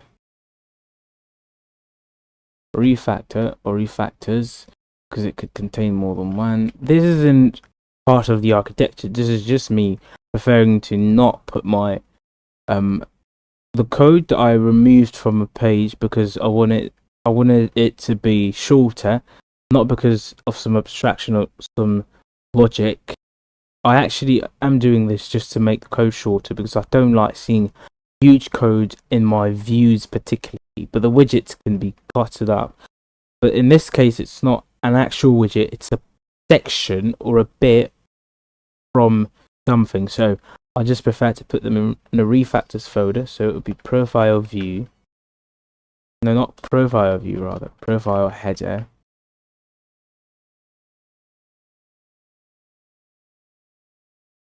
Now with that profile header, I'm going to import a video. After that, I'm going to have stateless widget. Call that profile header. Now what is it going to return? For that, I'm going to return a column. I think that was a column. So first, its children is going to have a circle avatar. Now the circle avatar is going to need a radius. I'm going to give it 50. So that will make a total of 100. Background image will be. Now let me take the image from. Where do I take the image from? We've got a user provider, so let's use the user provider. So now I'm just going to wrap this entire thing in a consumer widget because I think I will use that provider multiple times for the title, for the rest of it. So where is my builder? Where's builder? Yes, builder. Convert this to a consumer. And then in the consumer, it's going to be from user provider. Take context, take the provider, or take a double underscore.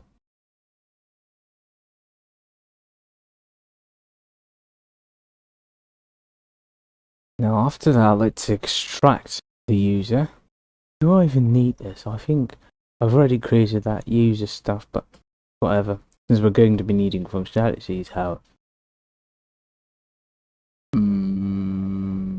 No, I don't think I need this. I don't need this, do I? No, I don't. Well, no, I think I actually do need this because the one from the context extension, it's only got a read.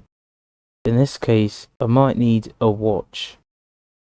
Something that I could watch. So in that case, Consumer will take care of it anyway. So I'm just going to create an image. The image will always be equal to the provider.user.profile pic if it is null, or if the provider.user.profile pic is empty. If it's empty or if it's null, we leave this as null. Else we use provider.user.profile pic.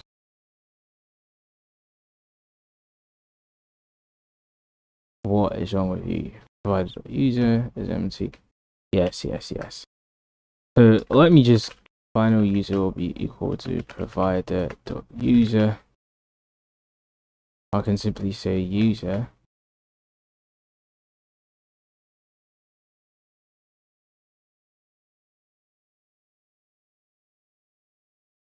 Remove. Nice.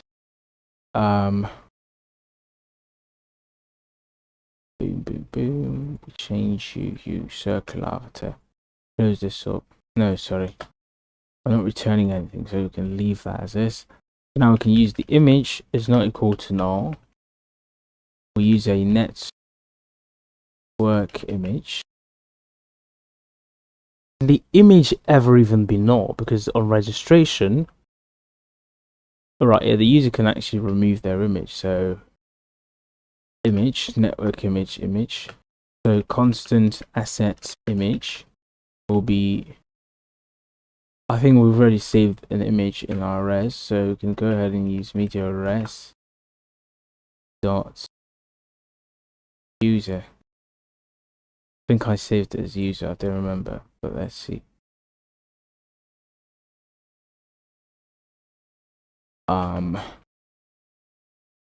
As image provider.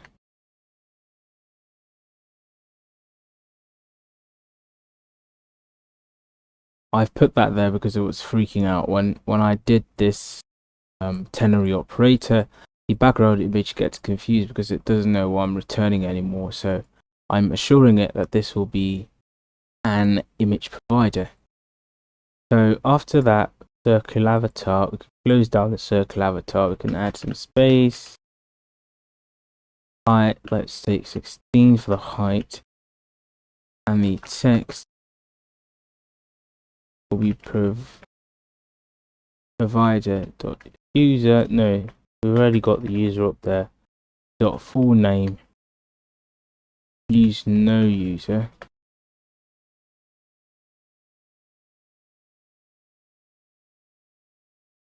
No, not this. The user rather would be nullable. So if it's null, say no user.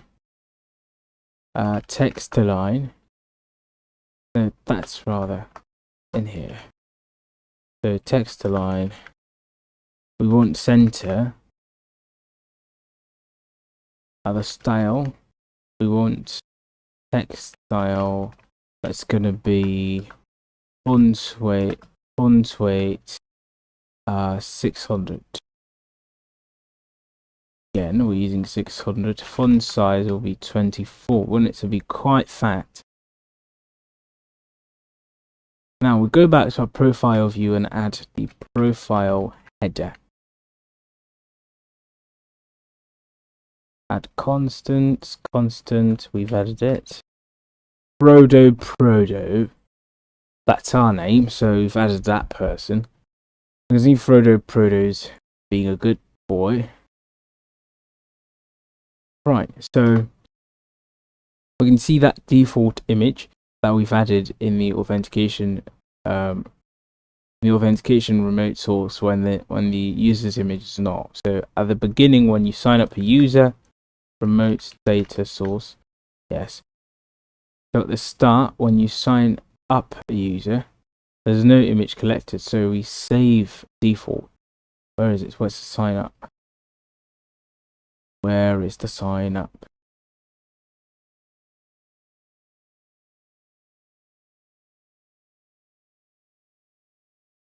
Where in the world is my sign up?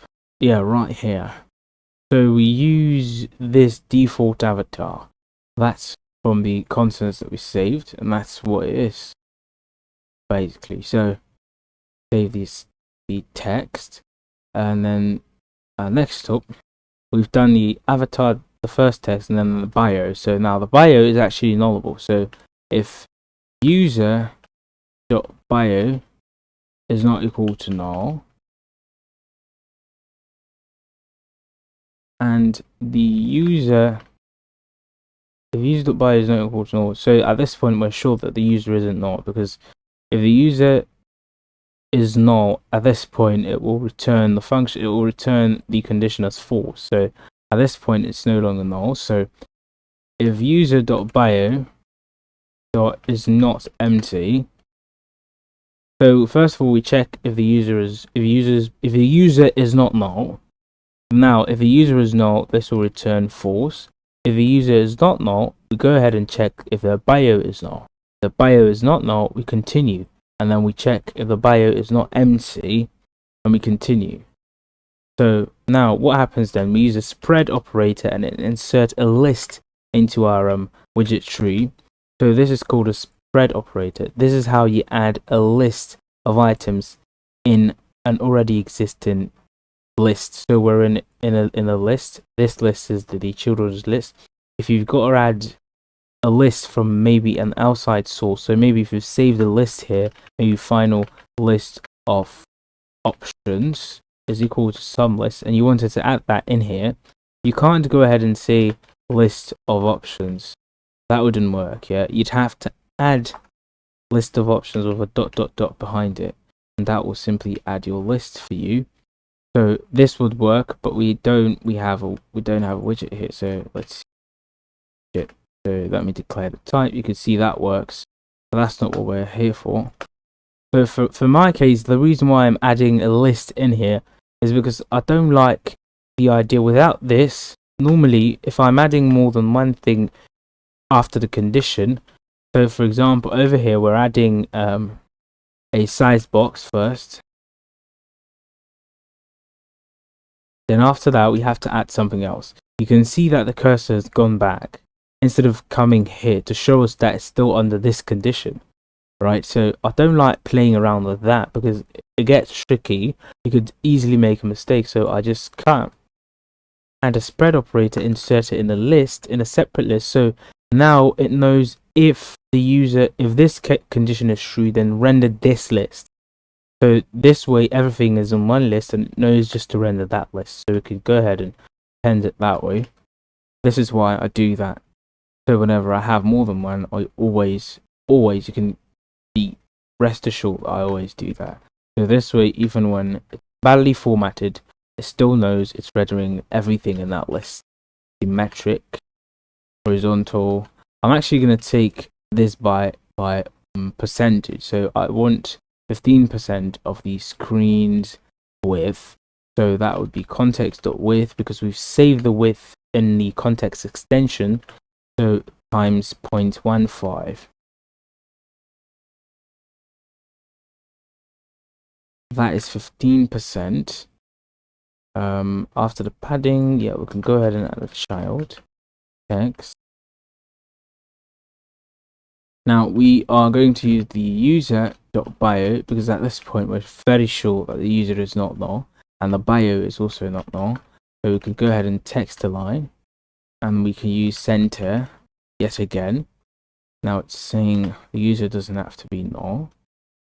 We could go with style, text style.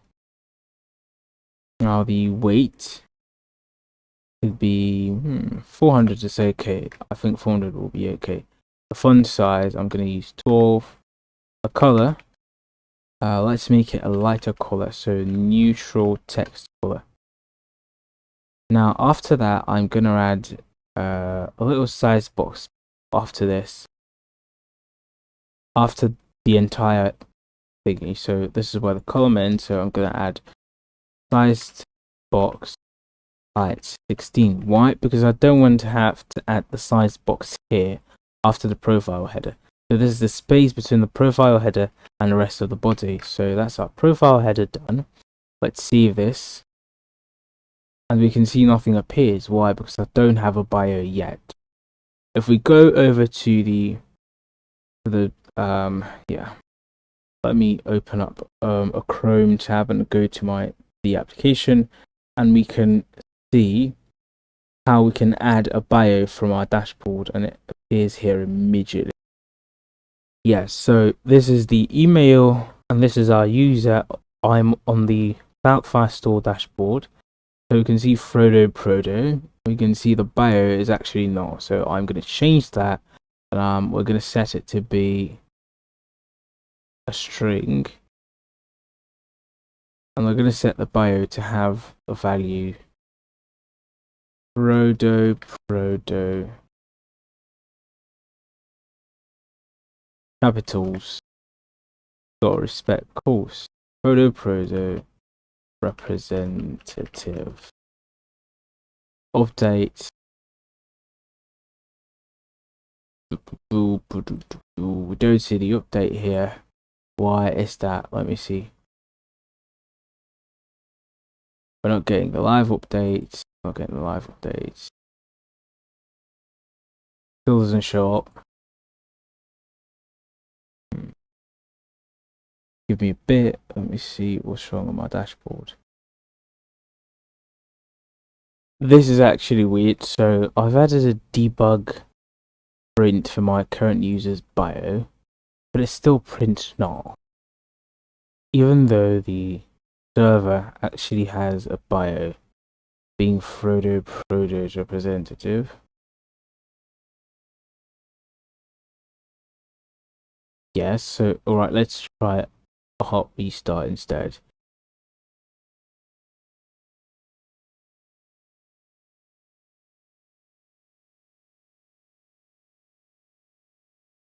I don't think that's gonna work either, because I can't.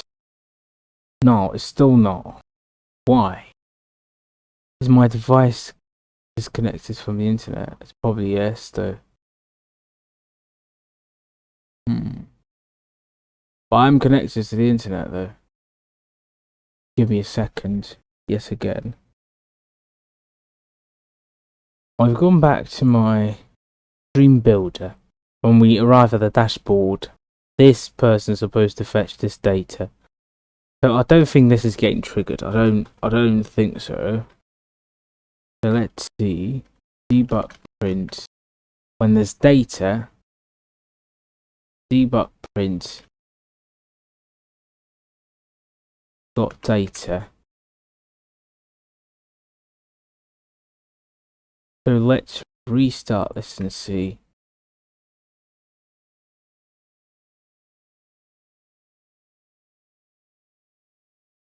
Now that's restarted, but there's no got data. We can search. Command F dot data.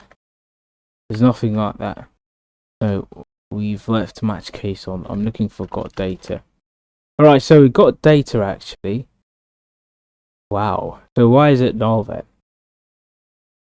Can I print my data then? Print. Then after getting data, why don't you print the snapshot.data.bio?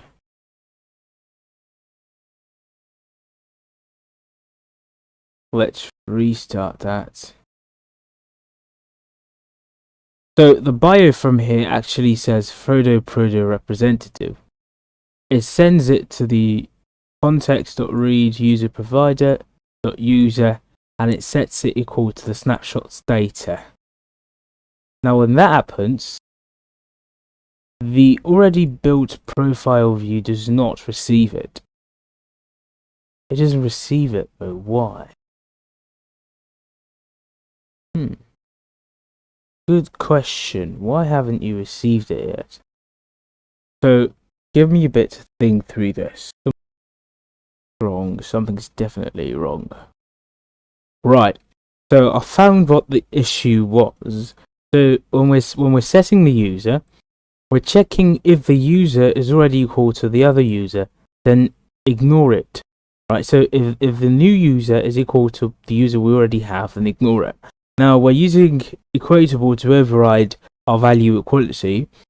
So how this works in the entity that we've got is that we're using only the UID and the email to check if they're the same, which is a bad use case, because now when we check the, where is it? At the point when we're at the dashboard and we get this data, it will try to update this. However, it will check if the old user that existed on this, which will be from the router. Where's our router? Our router main, which will be this. It will actually contain the same UID and email, which isn't enough, actually. So whenever we're setting,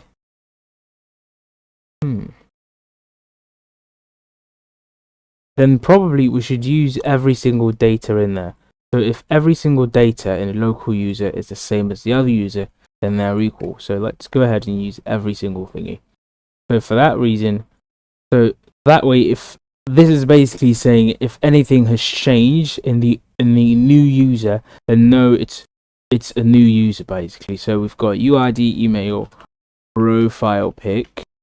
If the bio has changed, if the points has changed, if the full name has changed, if the group IDs length has changed, if the enrolled course IDs length has changed, the following length has changed, and finally if the followers length has changed. That way it should work. Let's see now. Let's do a reset. Let me first of all come back here and set this to null. So you go back to null, mate. Update. Now we restart the application. Now let's see.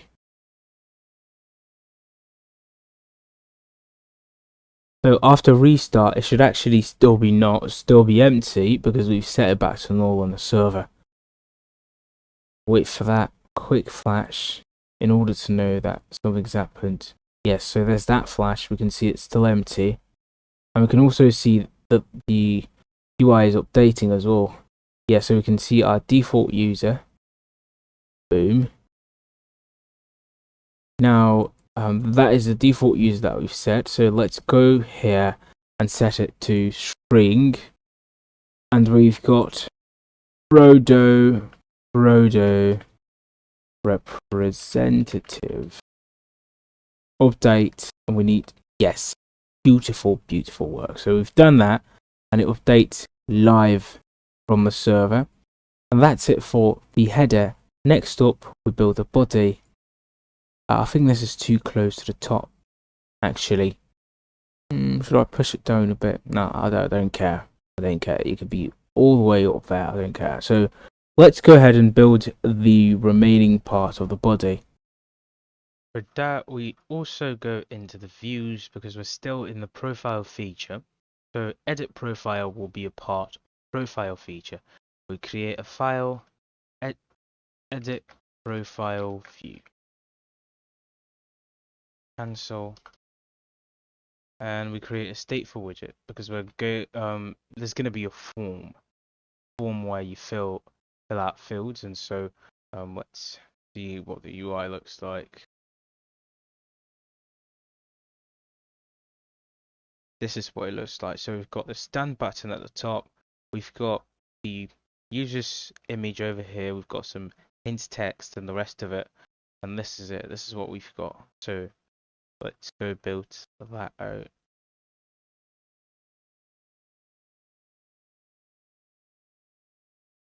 So for that, we have our stateful widget. Let me come back to this window, pull that, the edit profile view, and we import material. Beautiful. Now in the state, we're actually going to be doing a lot of stuff. So for example, we will be actively checking when there's a change to the already existing data. So now I guess we have to collect, we already have access to the data actually from the context user, from the already existing user. So this is what we're going to do. We're going to save or collect the information of the current user in that view. When we push to that view, now when we push to that view, we collect all that information, and we instantiate the text editing controllers to use it. So our text editing controllers will start from here. Let's go with the first one. Let's call that full name. Do you know what? Let me call those controller so I can copy those over. Text editing controller. Now I need full name controller, email controller, password, bio, and O password controllers. So let me start with the full name controller. This one would be an oh my controller. So that's 1, 2. So go back to full name controller, email controller, password controller, bio controller, and finally old password controller. Now, we're also going to be editing the image. So when the user pigs an image, we want to save it. So pigged image will be right here. Where we're also writing a function to pick image. I bet most of you already know how to pick images in Flutter using the Fire image picker, which we've already added to our spec YAML during the earlier setup. So now we extract the image by awaiting for the image picker dot pick image.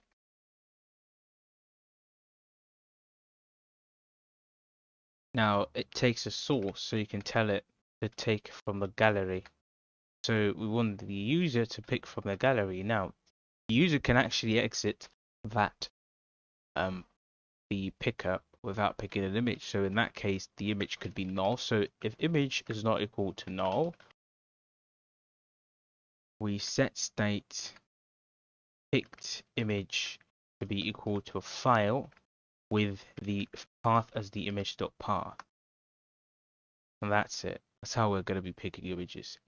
Now, after that, let's go ahead and create or instantiate these things, because at this point, they don't have to be empty. So init state. Now, me a bit. So now, first of all, the full name controller.text will be equal to the user.fullname.trim. And where is our user from? It's from the context.user. At this point, I don't think the context's been initialized. Do you know what?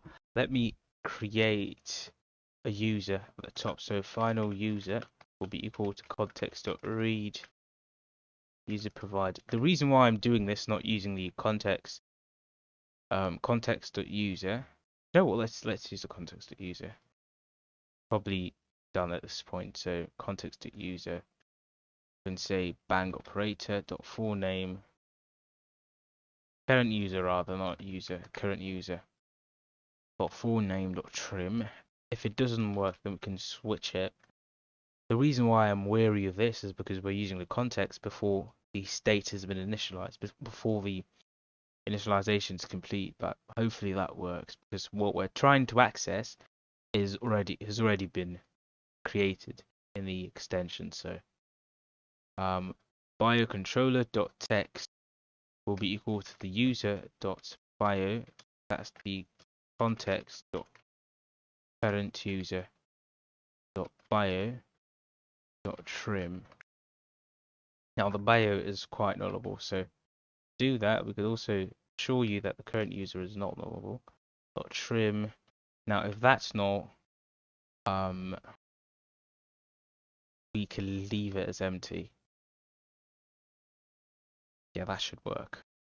Now let's go ahead and what else do we need? The email controller will also bear. Let's see how it was handled in the previous part.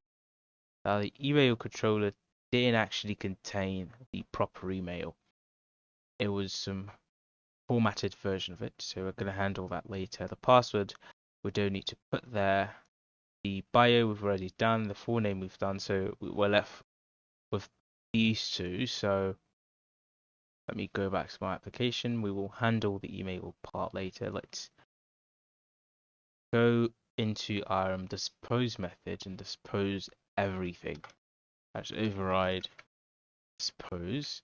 Now before super.dispose, we want to dispose full name controller.dispose.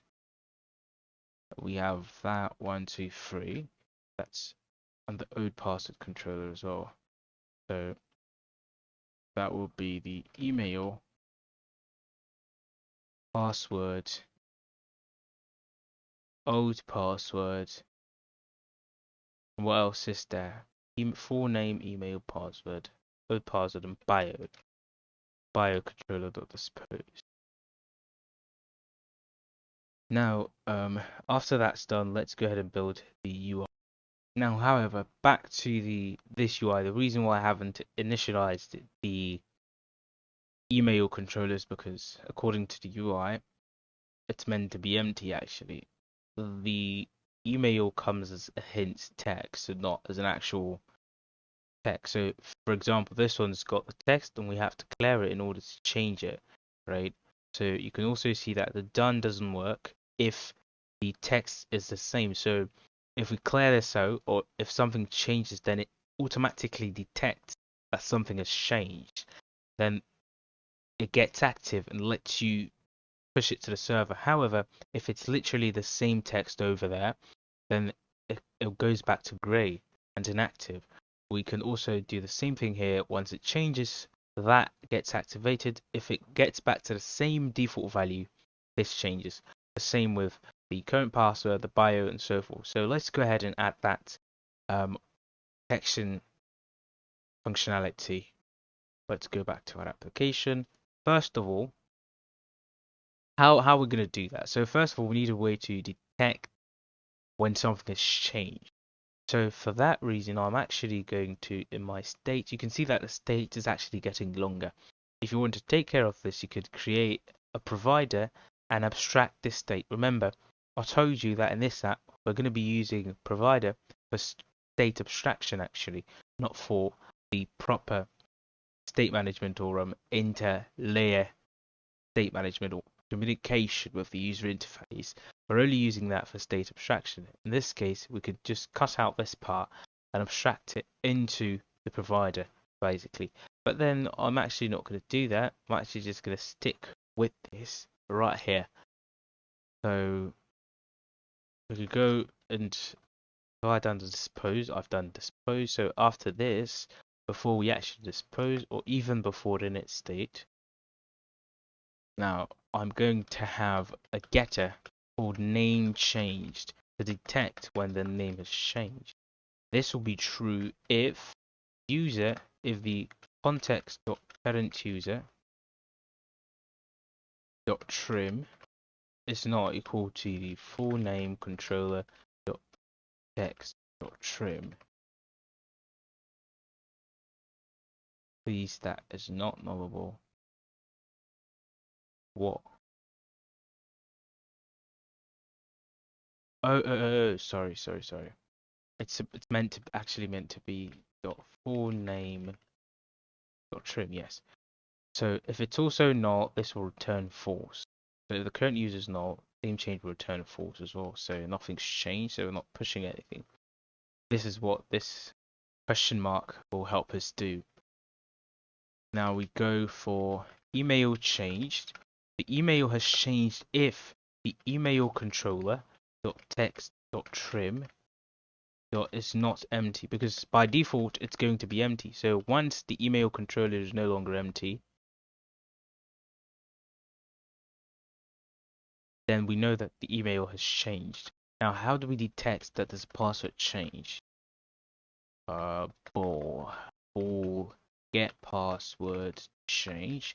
Now, for detecting when the password has changed, we rather go and use the password controller dot text dot trim dot is not empty. So we're using the password controller this time because by default the password controller is actually going to be null or empty at first. So if it's not empty, the user's trying to change their password. Now for the bio, get bio changed the bio will be similar to the full name because by default it has a value. So if the context dot parent user dot bio dot trim. No, I don't think I need this. Maybe I do. Let me see. Is equal to bio controller dot text dot trim. So if they're not the same, then something's changed. So over here, I also need this. Yes. So if the current user's bio dot trim is not equal to the bio that's living in the controller, so meaning this has changed. Yeah. So then we know that this changed. Now we can also check if the image has changed. So we'll get image changed will be true if the picked image is not equal to null. Right?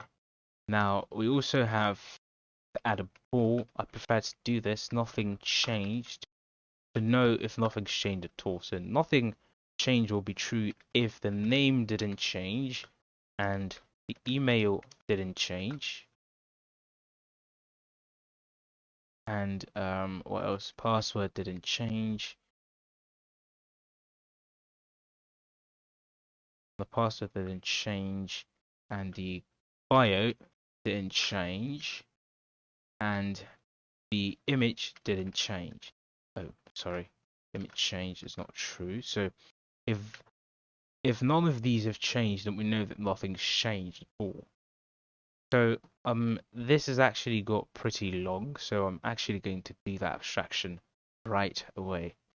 So we can create a new Dart file in the provided. I don't think I need any blocks or any backend in my profile, so I'm not going to put this in an app providers because it's only going to be one state management, and that's provided this provider.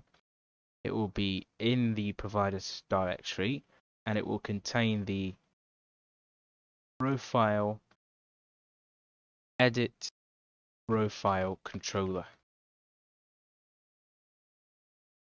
Now we have a class edit profile controller extends chain notifier. Boom. Now we can copy all of this. No, not taking those. No. I don't think we could do that because if we do that, that means that in the profile controller, we don't have access to the context actually. So we actually can't do this. We could, but it would mean we would have to take some stuff for the constructor, which I don't want to do because this actually heavily depends on the user provider's data. Yeah, so no. Let's just leave it here. So this is actually how it all works. Sometimes you need to do something, but you have to compromise because if you did that, it would cause more harm than good, or it would be more difficult to implement than it currently is. So I'm not going to go through that trouble. I'm going to leave that to you. If you want to, you can find a way to get the context. Boom. So we're done with that. Next up, we can what do we need to do? We need to build a scaffold then. Let's go scaffold.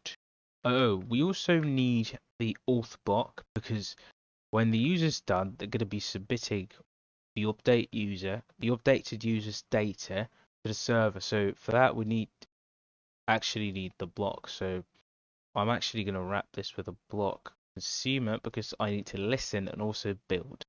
So for the block consumer, it's going to be the auth block. So auth escape import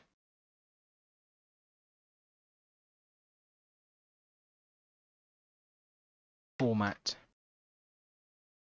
Now, which means that we have to inject the auth block so we can go to the edit profile view, see where it was used. It's going to be used in the profile app bar. and the profile app bar lives in the profile view. And the profile view, where was it called? It was called here. So we can change this to a multi-provider rather. So this could become, no, not there. So this is where our profile view is. So I'm actually just going to inject it directly here.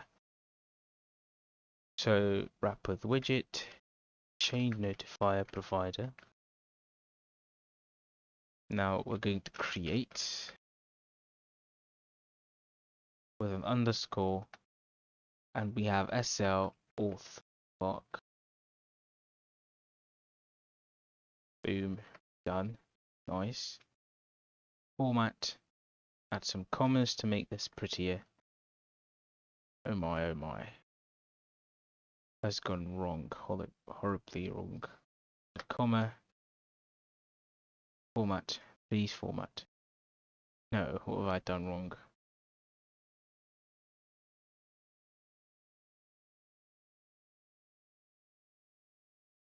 It was alright. So let's do Command C and add the comma, comma, comma. Let's see. Yes, so that's a lot better. Can this fit in one line? No, it can't. So we're going to go back twice.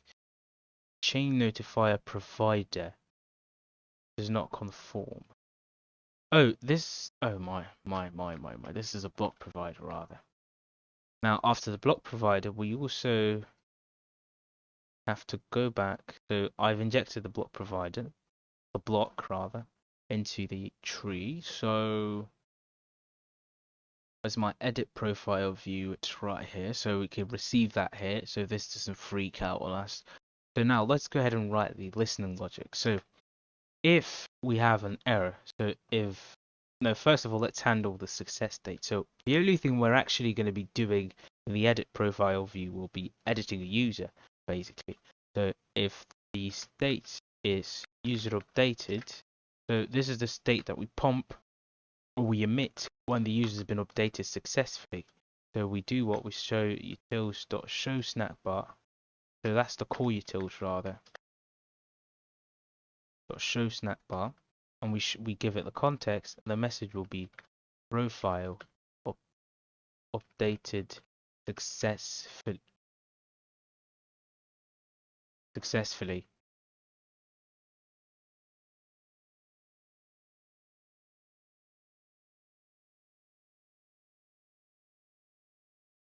And you can remember the context.pop because it's from the tab navigator. We've saved it here. So remember, this is going to be a nested navigation. At that point, we're not going to be deleting the entire. You can see over here, when we are in edit profile, we can still see the bottom nav bar. So we're not pushing a new page, we're pushing a new view. So meaning the back button in there is we're actually going to be popping using the tab navigator, not the Flutter navigator, because that one would pop the entire page, meaning it would delete all of the entire page from our app, because we've only got one page in the main stack. That's all fine. Let's go back to this page. So if the user has been updated successfully, we show a snack bar and then we pop the page. Yeah, so after that, we could also check if there was an error. Else if state is auth error, then we call utils show snack bar and we go with, context, and we go with state.message, show that message. Now in the builder, we go with the scaffold and we go with our body. Our body will be a gradient. Was it a gradient background? Yes, gradient background. Its image will be. Do I have a profile image already saved? I think I do. I'm going to use the same one as a profile, as the main profile. So the image will be res.profile gradient. No, that's profile gradient background. Now its child will be a list view. Should I shrink wrap here? I don't think so. Let me save that for now. because we also have an app bar. So let's go and build out the app bar for that as well.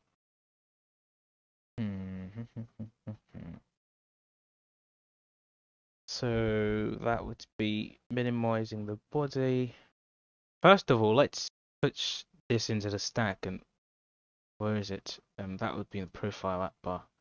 So context.push.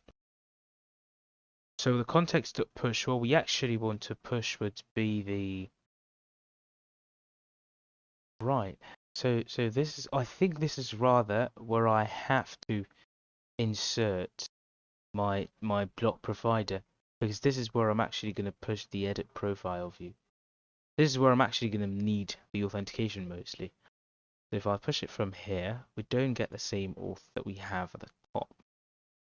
Unless we also need the BLoC here. We don't need the BLoC around here. I don't think we also need the BLoC anywhere around in here. Except for when we're actually in the main stuff. So let's push it here then. So over here, when they tap on this, we want to take them to the edit profile view. Add a const modifier, wrap it with a BLoC provider. Let me just wrap it with a widget, and then change that to a BLoC provider. So that's the child. Now we have the create. It's going to be SL auth block, SL auth block, where we collect the SL from the service locator. Boom. Format, comma, done. So I can actually safely go into my dashboard controller where I've got my profile view and remove that from my profile, because the profile itself isn't needed. So I'm actually going to inject that directly into the tree. Yes, so that should work for now. Now next up, we go back to our edit profile view. Where is it going to get called? It's rather going to get called in the app bar. Have I done that? I don't even remember what I've done and what I haven't. So in the app bar, we untap, yes, we push with the BLoC provider and so forth. You can also go ahead and do this in the main dashboard. Let me find that. You can go ahead and do it here. You can wrap it here or wrap it there, but since my main profile view didn't need it, I didn't see any need for providing that BLoC provider even up to here, meaning that it will be alive so far as this person is alive. So I actually went deeper and injected it deeper in the tree. So at the point where the edit profile view gets destroyed, the provider will also get destroyed as well. So we're done with the gradient background. We've injected all of that. Let's save this. Let me add a space, save. Nice. Now we can go into edit profile. Hopefully there's no errors or any issues. Run. Yeah, so it works perfectly. Now, moving on. Let's build out the app bar, whatever's going to be on the app bar. So for that reason, we're going to have an app bar. Where is it? Scaffold. App bar. Now, since we have an app bar,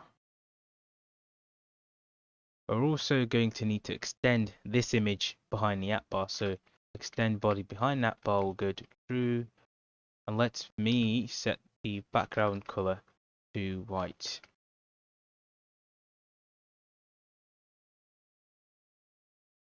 Now for the app bar, deleting. So remember that the app bar automatically, you can see when we save this, save. You can see that the app bar is there, but there's no back button because it doesn't detect. The back button gets automatically added to your app bar when it detects that there's something else in your navigation stack. So this is in your first page in your stack. you've pushed onto another page and there's a page behind it. But in this case, the dashboard is the only thing in our Flutter's navigation stack. So in that case, we want to override or hijack the leading back button and use our own back button and teach it how to navigate using our tab navigator. So for that reason, I'm actually going to create a generic back button in my core there. So core common widgets. I'm going to call that a nested back button.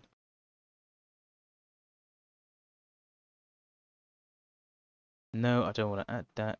Cancel. Now, how I'm actually going to want this to work would be, we want it to know or detect when we're in or when we're using the Flutter's navigator and when we're using our custom navigator. So if we're using our custom navigator and we tap on it, it should use the context.pop. If we're using the Flutter's navigator, it should rather go to Flutter's navigator.pop. All right, so that's what we're going to build. That's what we're going to, or that's what the functionality we're going to implement. So in order to do that, first, should it be stateless or stateful? I think it should be stateless. We don't need that much functionality. So import material, stateless widget, nested back button. Now over here, it will start off with an icon button. Yeah. Now on pressed, we want to go with an empty on pressed. Now the icon, however, so remember that we're building this ourselves at this point. So, and you know that on iOS we have a different style of back button. It's just this sort of arrow, and on Android it's an arrow with an arrowhead and an arrow body. So let's go ahead and detect what platform it is. For this platform detection, especially when I'm trying to build an adaptive UI, there's a lot of options. You could use, I think Media Query actually provides a platform, but I'm not going to use that. We also have default target platform. This is useful for detecting the core platform underneath, like behind the scenes. So for example, if you're running a Flutter web app and you want to detect what platform the user's running the web application on, you can use the default target platform. So you can check if default target platform is equal to target platform dot Android or iOS and so forth. But in my case, for UI adaptability, I usually use theme of context, especially when it's basically on a raw device. So for example, it's not a web app, so it's going to be directly on a device. So dot platform is equal to target platform dot iOS. So if it's iOS, we can use the icon, that's icons dot arrow back iOS. So if you've been using Flutter for a long time, you'd know that the older version of the arrow back iOS wasn't centered. I don't know how Google made such a mistake, but it wasn't really centered. So they've brought in a new arrow back iOS. It's arrow back iOS new. So that this time they've centered it properly. So we could go ahead and use the new one because we want our stuff to be centered. We have icons.arrow back for Android or whatever else. So boom, what's the problem? No, we don't need this. It's supposed to be an else. Got a comma and format. Now on pressed, we want the context.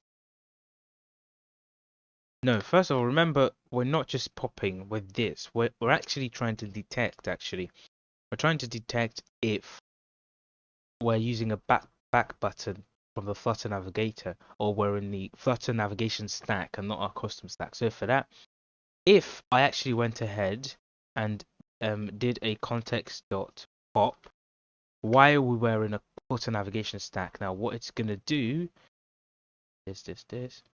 What it's going to do when I try to do this let's see how pop works. Now the pop actually goes into my navigation stack and tries to remove the last one. So if there's any issue trying to remove the last one, meaning that there was no navigator even found in the stack. So what I'm trying to explain is, in a case where, for example, we're in the profile page and we did a navigator.push to cover the entire screen. Some of our screens are going to be that way when we start building out the course and so forth. So when that happens, for example, let me show that to you. You can see that when I go to home, no, not here. When I choose a particular course, for example, ethical hacking, you can see that it covers up the entire screen.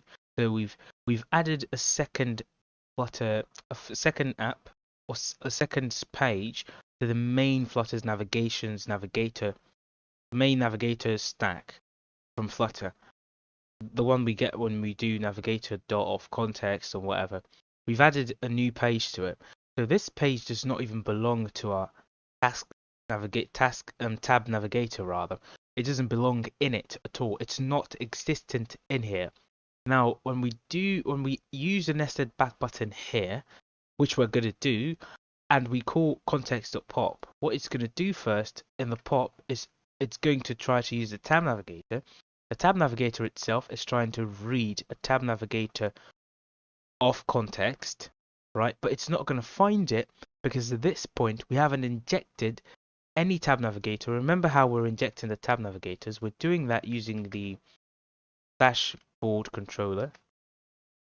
Now in the dashboard controller, we're injecting a tab navigator in the context, but when we push a new page using the Flutter's main navigator, it doesn't push like this. It doesn't push using this dashboard controller. Dashboard controllers push only works when we use the context.push rather. So that's the only time that it works. So at this point, it's only using the Flutter's navigator, so it won't find any tab navigator in its context. So meaning that this will actually throw an error. So in that case, we can check and see that try to use the context.pop. Now if any error is thrown, any error at all, we can catch that error, meaning that something went wrong, meaning there was probably no context found or no tab navigator found as a context. Then we can rather use the navigator dot off context dot pop. So that is the only time we can use the Flutter's raw navigator's context dot pop. So do you see what we're trying to do? I don't know if you understand it. So we try to use our context dot pop, which will in turn try to implicitly pull the tab navigator off context using this context because we've built a context extension. So it will run it on this context, but it won't find anything if in that case we haven't injected the tab navigator into the tree as we do here, because we've actually rather used navigator.offContext.push and not the tab navigator.offContext.push. So in that case, it won't find any tab navigator in the context. It will throw an error and say no provider of type. I think you've seen such errors before. No provider of type ... found in the tree or something. Yeah, so in that case, it won't find anything at all. So what is it going to do? It's actually going to try and use the Flutter's navigator.pop, which is the right thing to do at this point, and it will pop this from this page. So after that's done, we could go ahead and wrap the entire icon button with a will pop scope. Why? Because what if the user tries to use this back button? Then what are you going to do? So we're hijacking this back button. I told you before that we're going to be also hijacking the device's actual back button. So it could be even the iOS back button. However, you go back in the newer Android, I think I've seen that in the Samsung, I think in the Pixel devices, the back button you have to drag from here. Even that. So the will pop scope will actually hijack any type of system back button. So wrap with widget, will pop scope, it will hijack it, and now on will pop, meaning when the user tries to use the system's back button, what are we going to do? We're also going to try and catch. So what are we going to try? We're going to try the context.pop. Now when we do the context.pop, will return false. Why? Because this actually wants you to return a boolean. When you return true, it means go ahead and try to use the Flutter's navigator.pop. So when we try to do the context.pop and it's successful, then return false, meaning that the context.pop will remove that page from the tab navigator stack. Then we want to return false because we don't want it to go ahead and also try to pop the main page, because when we do that, it will actually go and pop the dashboard, and then we are left with a black screen. We don't want that. So now we do this and we return false to safeguard our case. Now we catch any error. So if there's any error, we know that something went wrong, meaning we're not in a tab navigator scope. We're rather in a Flutter navigator scope. So in that case, we will return true, meaning just go ahead and use the Flutter's navigator and pop it. So it will do this implicitly in here. So you can go ahead and look at the code for this or whatever. It will go and widget.on will pop is not equal to null, blah blah blah. It will try to remove scope and pass in the will pop. Whatever, you could go and look through this to understand what it's doing, but it's essentially just going to do this, what we're doing here. It will pop using the Flutter's navigator, the Flutter's main navigator. So let's remove foundation because we've introduced material. I hope you understood the concepts of this.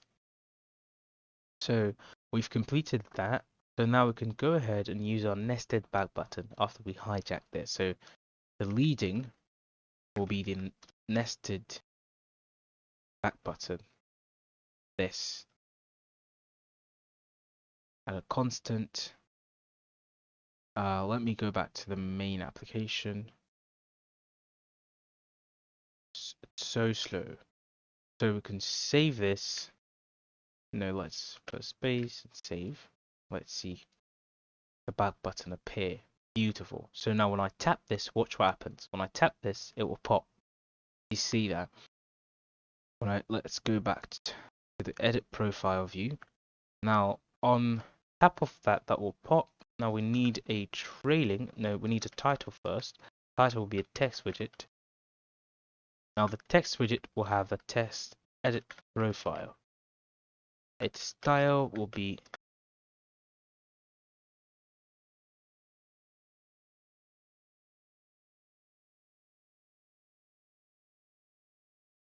it will have a font weight of 600. It will have a font size of 24.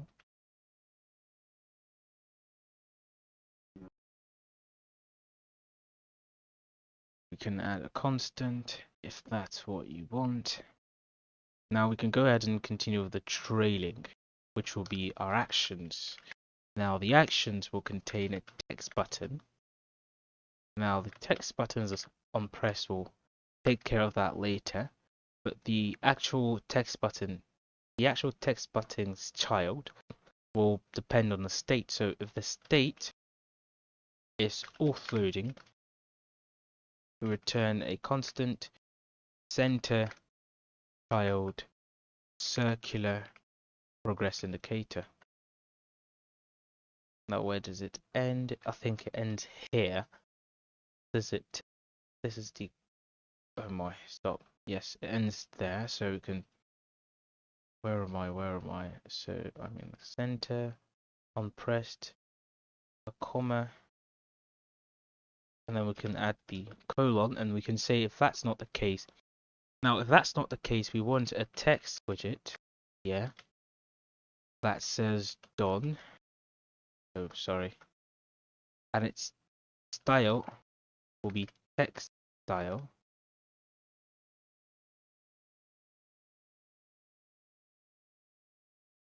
And it will be font size 16. It will be font weight. Let's use 500. Now it will also have color. Nothing changed. If nothing's changed, colors.gray. Else colors.blue accent.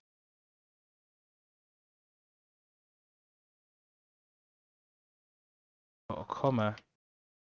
Now this part would work. It would mostly work But then when does the nothing changed value change? It changes when there's a change to a text editing controller. Now the text editing controllers, however, when they change, it's not going to refresh the page. So in order to detect when something's happened and change it, we would have to have our text field over here, and then in each text field, when something changes, we set state. But then we're also going to abstract that part of the code. For example, in our children's list view, we're not going to start building out all the text fields in here. I'm going to abstract that because this code is already getting longer. But then in that page, when I do set state, it won't reflect here. You already know how state management works, so it actually won't reflect here. My other options is to use maybe a state manager and so forth, abstract this into a provider, but there's an easier way to do that. Now, I could go ahead and add a listener over here. You already probably know how to do this. You can do full name controller.add listener now, and you set state when something changes. So add listener will be called or be triggered whenever something changes in the controller. Even when you unfocus from the text field, anything that happens to that text field will trigger the add listener.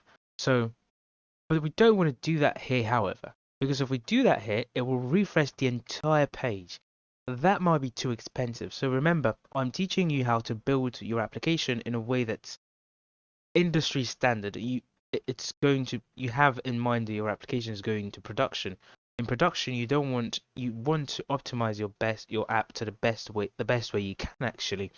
So when we call set state for something as minor as a text field change, we only want that change to set state on the button itself and not the entire widget tree. So we don't want to start rebuilding the entire widget tree just because one thing has changed that needs to reflect only on done.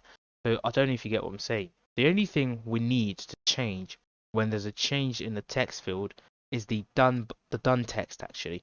So the only thing we want to rebuild will be this. So if we go ahead and set state here, it will rebuild the entire tree.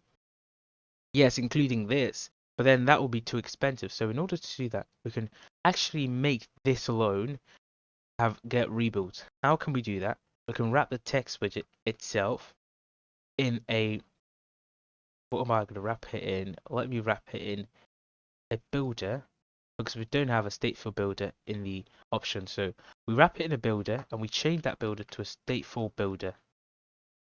So a stateful builder will provide you with a context and a set state. But since our main Flutter app already has set state as its name, in order not to conflict, I'm just going to call that refresh. So if I was in a stateless widget, then I could call this set state because a stateless widget doesn't have set state. So in this case, we already have set state. If I go and call this set state, it will conflict. It might use the main set state instead of this one. So we only want this one. So when you use this, it will actually call refresh on only its child. So it will only refresh the child. Now in the builder, I actually want to add a listener to each controller and refresh. So let's start from the full name. So full name controller.add listener. So whenever something changes in the full name controller, we want to refresh. We call refresh the same way we call set state. Remember, it's set state, but then we just renamed it to refresh. We could do the same with email, password, and bio. So whenever any of those changes, we want to refresh the done button.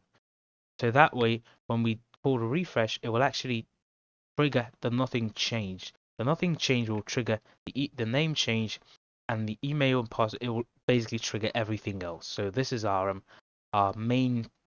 This is the starter, the event starter. This event, when triggered, will cause a ripple effect that will, like dominoes, cause this to fall, which will cause the rest of them to fall one after another.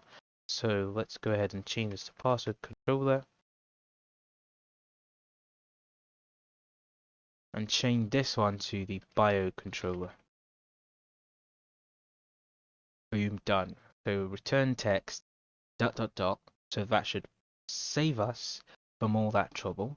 So now let's go ahead and implement the onPressed. What will happen when the done button is pressed?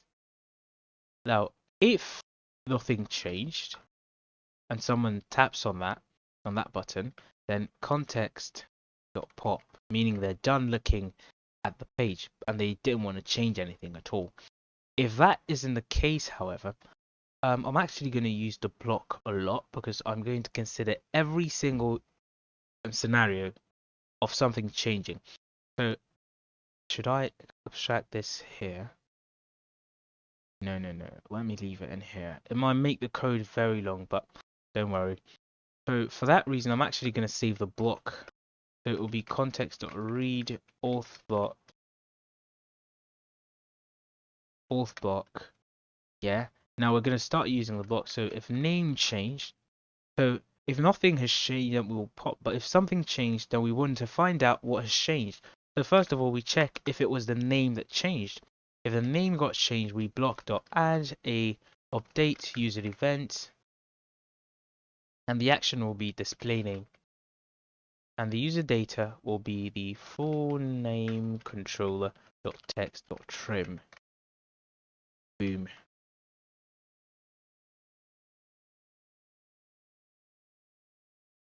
It's gonna be a long day. So else if, oh no, we don't want to use else if we make it an else if, meaning that if the person changed the name and also changed something else, so for example they've changed their name and they've also changed their bio, meaning when we use an else if, it will first of all check for the name change. If name change is true, it will exit the function. It will carry out this and it will exit. It won't continue down. So however, we want it to be that if name change is true, it should also go ahead and check the rest of them. So if the rest of them are also true, please go ahead and carry out the functionality that has been provided if those are true. So if email changed as well, please go ahead and BLoC. Let me copy this over. BLoC.add, this time update user event, email. And then we also want to change this to the email controller.text.trim. If email change is true, now that's the end of that. We could go ahead, if password changed, we want to paste this. No, first of all, if password changed, remember we have the old password and the new password. So first of all, we want to check if the old password controller.text is empty. Then tell them call utils.show snapbar. Tell them that please enter your old password in the current password field. No, just please enter your old password. They're gonna see it anyways. You can go ahead and provide that, but I don't want to write long text. Now when that happens, do that and you return, meaning exit the entire function, exit the onPressed. Don't go ahead and check for anything else. So I think we should actually do this first. So check this first. If this hasn't worked, return the entire thing. Because what if they've changed something else down the line? Then it will, or what if they've changed their name and also the password? Then meaning the name change will actually run, but then the password change will not run. So in that case, we won't see the name changing on the UI, but it will change the server, meaning they will not know it's changed because this actually only gets set in its state. So at that point, the name will still remain the same for them, and they will go ahead and try changing it again. So in that case, we only want to do this thing that will cause a return or cause the entire thing to stop. We want to do that first. So we want to do that here. If nothing's changed, exit. If the password has changed, please check first. If they haven't changed the old password, return. If they've, however, changed the old password, let's go ahead and build this out. After we return, if the old password text is empty, we do that. If it's not empty, we could simply gonna be the same BLoC dot. No, sorry, I have to copy the BLoC.add again.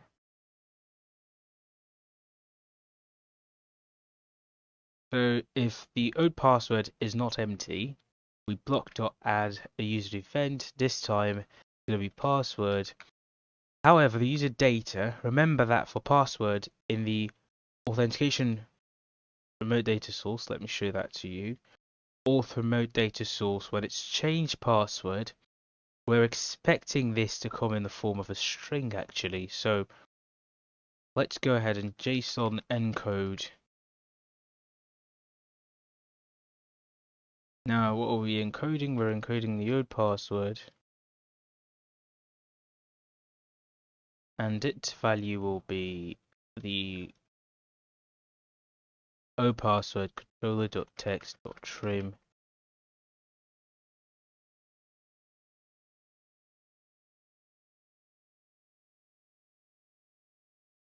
Format, beautiful. New password, hopefully I'm spelling that correctly, will be password controller.text.trim.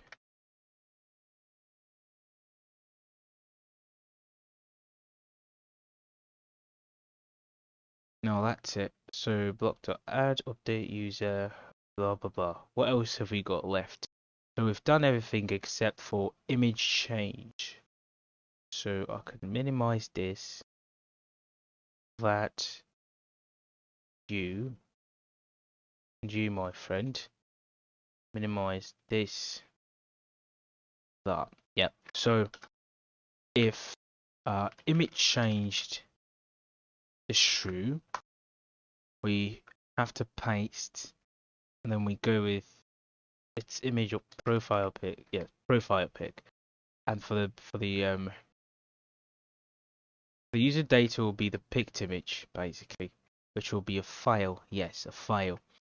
We've already handled the file in the auth remote data source. Let me close down the auth, and this is our onPressed. The onPressed is done. You've got a state.is auth loading and whatever. Now, what we move on to this time will be the main body, which will be the list view. Now, in our list view, we're going to pad it. I want to pad it only horizontally, which will be horizontal, symmetric, horizontal 20. Add const modifier. Children will be. Now here, I actually remember we have a circle avatar. Well, so there we go, circle avatar.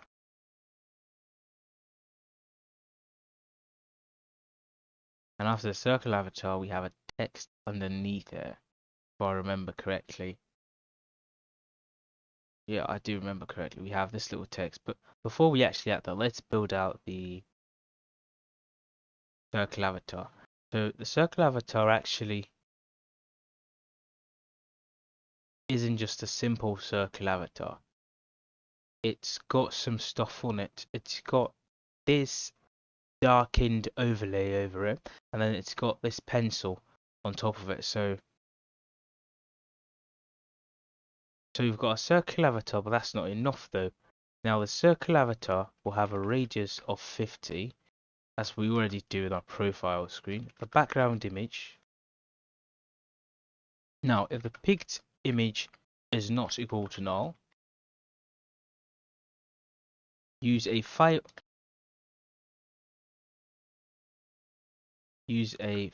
image to display it, and the file will be the picked image. And we put an exclamation to promise that it won't be null. Else, if the user image, that's the context dot current user, but remember that the user's image can also be null. So let's go ahead and create separate. Oh my, this would be very long if we put this here, because now the current user's image could be null as well. So in order to shorten this or to make this better, let me go ahead and wrap the circle avatar in a builder. Why am I wrapping it in a builder? Because I want some space to create a variable. I don't want to create it all the way at the top there with the user's image. You could go ahead and create it at the top, but the top already is messy. So I'm just going to create that in here, and I'm going to save the image in here. So final image will be equal to, no, first of all, the user. So final user will be context dot parent user. Now I'm going to mark that as not null.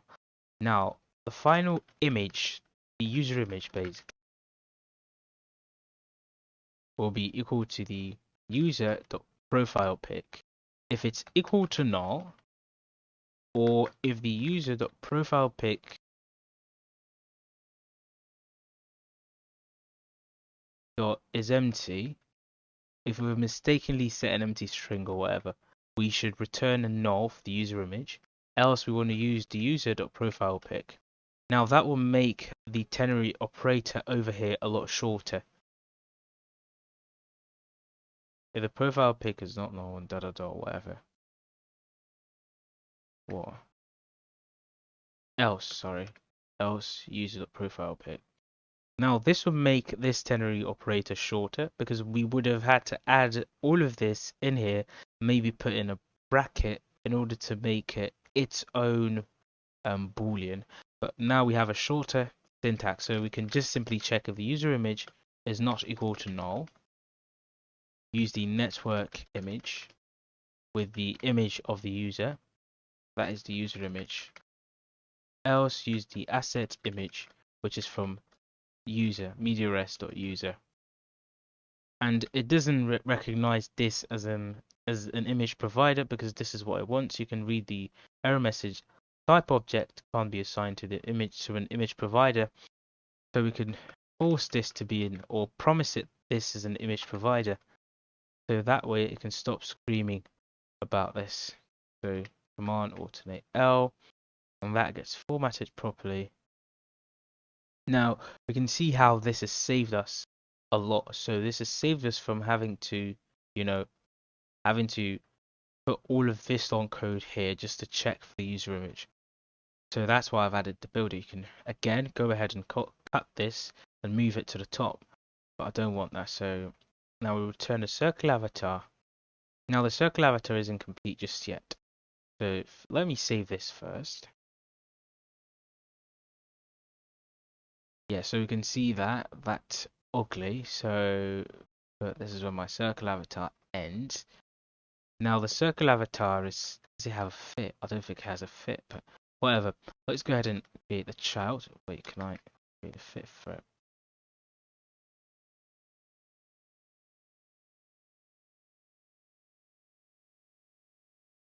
It doesn't have a fit. If we had to go the other way, we'd have to change this to a container and then use a background image or whatever. You can go ahead and do that, but I'm going to leave it as a circle avatar. Then we go with the child stack with its children being. Also, if you are going to go with a container version, then you should actually change this to be radius. You can let's try and build it out. Let's see. Before I start, let me build it out with you so they don't beat me up. Scream at me. Let's see. So we can change this to a container. Now for the radius, you can use height and the width. So the height and the width will be 100, 100, 100. Yeah. Then you can go ahead. Even you can use. So the decoration will be box decoration.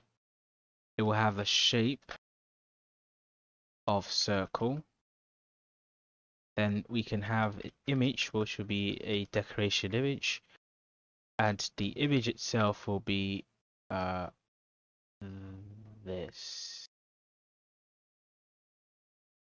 Then we can set the fit to be cover or contain or whatever.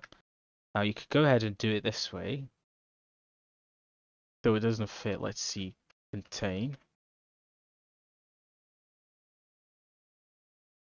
Yeah, so you can see that contains it. You can also change that to something else or whatever. What can we change it to? You change it to fill, fit height, or whatever.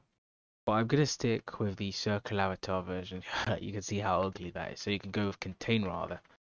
But I'm gonna stick with the other version. So I just did this to show you that when you're switching from a circle avatar to a container, the height and the width should be ×2 of your former radius. The former radius was 50.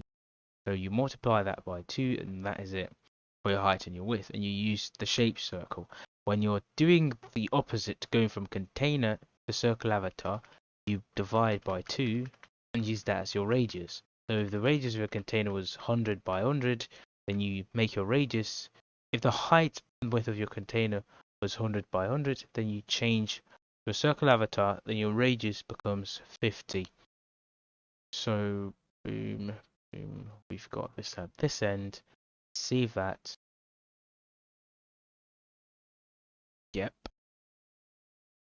Guarpo. So we've got the child to be a stack widget. Why? Because we've got that pencil and that little overlay. So let's go ahead and build those. So children. Now we can change the stack alignment to be centered by default, because by default it goes to the top start. So you can change the alignment to be, what is it? Is it stack alignment or something like that? Alignment directional. So let's make that center. So you could go ahead and start with the first child being, oh my, stop. The first child would be a container. Its height and its width will be 100 by 100. You can see we're doing this because we're just creating an overlay. So I don't want to have to create a circle avatar and stack it on top of this one. So I'm just going to use this. So decoration will be box decoration. The shape will be circle. Now the color will be black dot with opacity 0.5. That's 50% opacity. It's going to be a little transparent. You can see that overlay pop up. Close that much up. If you went with a container version, you would also not need this. So I can see why you might think, alright, so why is he using a circle avatar? I don't know. I just want to do it this way. If you had a container, you wouldn't need to do this stack, because the container would have a child with a pencil directly as a child in the center. Then this overlay, you can use image filter for that rather. But again, this isn't a Flutter widget tutorial, so let's go ahead and just keep building this out. Now, where I'm actually going to have an icon button at the center yet again. It's on pressed will be the pick image that we've created at the top. But we don't need to invoke it because we're using a tear off. Now the icon will be an icon widget. Now, if picked, let me put that in a bracket. So wait, let me close this up so you can see better. Now, if the icon is picked image is not equal to null, or the user dot profile pick is not equal to null. So if the pick image is not null, go ahead and use edit. If the user's profile picture is not null, go ahead and also use what? Use the edit icon, else use add a photo. So if either of them is empty, use add a photo. But I don't think this will be the case, because by default, when we're creating the user, we automatically create a user profile. So, but for whatever reason, the user deletes their image. Yeah, then we can icons.edit. Else we can use icons.add a photo. You can see those icons. You can see them here. So this is what the edit will look like, and this is what the add a photo will look like. Now its color will be white.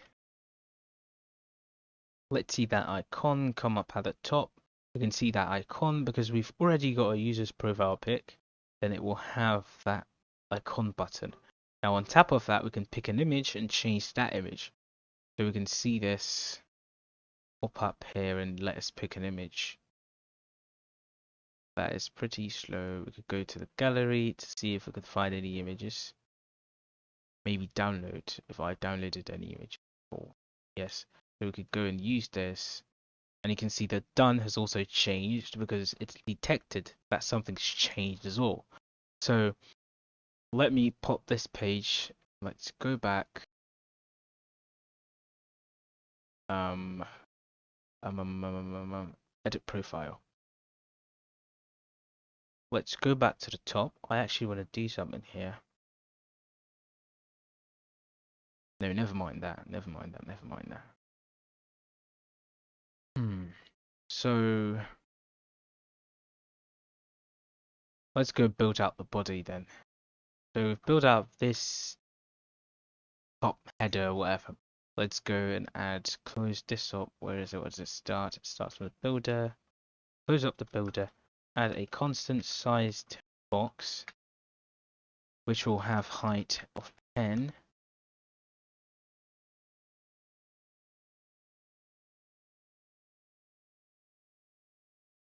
Then finally, it will have constant padding. Now the padding on each side, on both the left and the right side, symmetric. We already have 20, so I'm going to add 20 more to make it a lot more padded. So we already have 20 in the list view itself. I'm going to add more to make it, to push it away from the edges further for the text alone. So the text will have a text that says, we recommend an image of at least 400 by 400 pixels. Now the text alignment will be center as usual. Style will be text style. Yeah, will be font weight. I think 400 would do. Font size will be 14. I don't remember what the default is for the text styles in Flutter. Let's see, 14. I don't know. This is very long. I don't have time to check. But if it's 14, then you can leave it alone. A color, however, let's go ahead and use. Well, let's try our colors and see if we have a color. Yeah, so let's go ahead and Command Q. You can see our documentation appearing here that shows us the color code for each color. How did I do that? When you go into colors dots, you can see I've used 3 forward slashes and added a documentation for each color. So you can also just hit Command Q to see the color code for each of those colors. So colors dots, and you can Control Q or Command Q, you can see the color code. So I'm looking at the color code in my Figma design, and it's FF777E90. So let's see if we've got a 777E90. I don't think we do. We've only got a 757. Yeah, we don't. So I'm going to use the default colors dot 0 by FF777E90. Color rather, not colors. Is it color? Yeah, color. Now I'll put a comma there. Save. Close. Collapse this. Now we can add a constant sized box with height 30, and then we can start building out the rest of the form. So the form, I don't want to build it out here because we're already at 238. So I'm actually just going to create a widget for it, extract it, refactor it, basically. So new Dart file. So since it's not a major refactor, right? So when I do a major refactor, like extracting the entire body, then or extracting an entire component or section totally, I actually go ahead and create a refactors folder. But in this case, that's not what I'm doing actually. In this case, we've got the profile, body, and header. These are like entire sections. In this case, I'm only extracting one little tiny section, the form itself, so not the entire body. So I'm actually just going to create that as a widget because it can stand as its own widget and work independently, right? So it can work as its own widget and be reused elsewhere. But these ones are more like they're more built only for the profile body. You can't for the profile to fit in the body. You can't put them elsewhere basically, or they won't fit anywhere else properly. But this form can actually fit here. You can also take it elsewhere. So let me go ahead and use this form as a widget. So new, hope I'm in the widgets folder. Edit profile.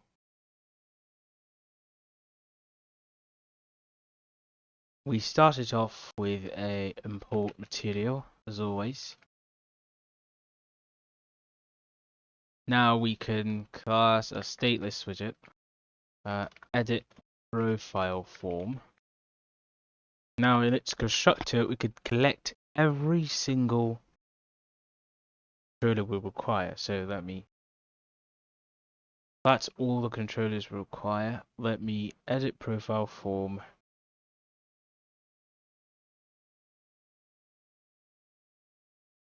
Move all of you first. Comment that out. Do this. Nice. Now let's go ahead and build it out.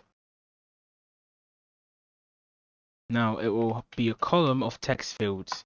Now these text fields are basically going to look alike, so I'm going to create a separate text field for them for all of them. Before that, their cross-axis alignment will start. Now let's go create a text field. So in here, new widget, edit profile form field.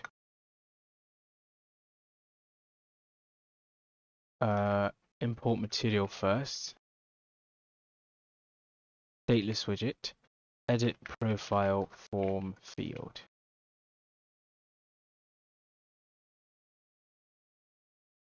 Now we can return a column. Now this column will have a cross-axis alignment of start. It will have children. The first child will be text that contains the title of it. So it will be padding. The padding will be, let's use only on the left. And then its child will be a text. The reason why I'm only, child rather. The reason why I'm only giving a padding on the left is because if you notice, this part is just going to be blank space. I don't think there's any need to pad it over here, but if I left it at the default, then it will actually try to start here, which will look ugly by the time I'm done. But we can see it's pushed a little bit to the right, so we can also mess around with the value 10, or we can remove it and see what it looks like. You could also mess around with it as well. So now, wait, what am I doing? So now we can receive the title and also the rest of the field as well. So for the title text, I'm actually just going to put the field title here. And its style, I'll also just lazily collect that from the constructor. So let's see title style. Let's take those from the constructor while we're still here. So we can take, we'll need a controller. Next we have final field. No, what else do we need? I'm thinking about what else we could need. We need a hint. Beautiful. We need a hint text because some of them, for example, the email will actually rather use a hint text rather than fitting the actual value. So over here we have title text, or field title rather. The style, let's go ahead and make the style, it will be text style. Font weight will be bold. And font size will be 12.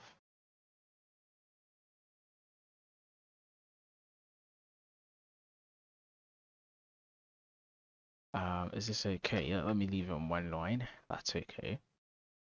Now we could go to the next one and we could have a space between both of them. So size box height, let's make that 10.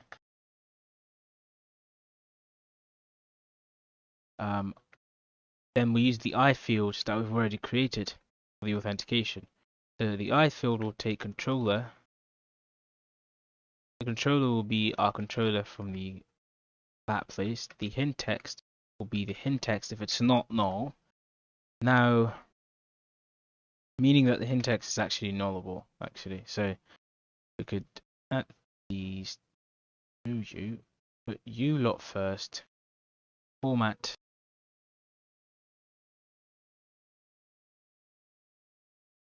What is your problem? Sized box. Oh, I'm sorry. Put them in the wrong place. This is the end of my padding.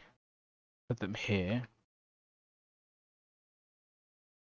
Boom. Nice. Sweet, sweet. So after that, I actually need to add some little space between this and the actual next thing or whatever. Space between this and the bottom. Whatever will be at the bottom. Add a const modifier. So this is what we have, yeah? So let's go back to the interface and see what we have. Yeah. So this is it. Perfect. Now we can go back to our edit profile form. And we can start using that here. So children, we start from the first one. We have full name, email, old password. Does the old password come before the new password? I think so, yes. The old password comes before the new password. No, actually the new password. Yeah, the old password is the current password, yeah. So the old password comes before the new password. And then finally, we have the bio itself. So let's go ahead and build that out. So I'm just going to edit profile form. Wow. Wait, what am I doing? No, not the form. Edit profile form field. So the field title in this case will be full name, all caps. Then we have the controller, which will be, in this case, we want the full name first, so full name controller, and the hint text will be the user.fullname. This will be useless in this case, however, because whereas the user, it's context.current user.fullname. This will be useless in this case because we're actually not going to be displaying the hint text for the full name. We're actually going to be putting the text into the controller itself. So let's see.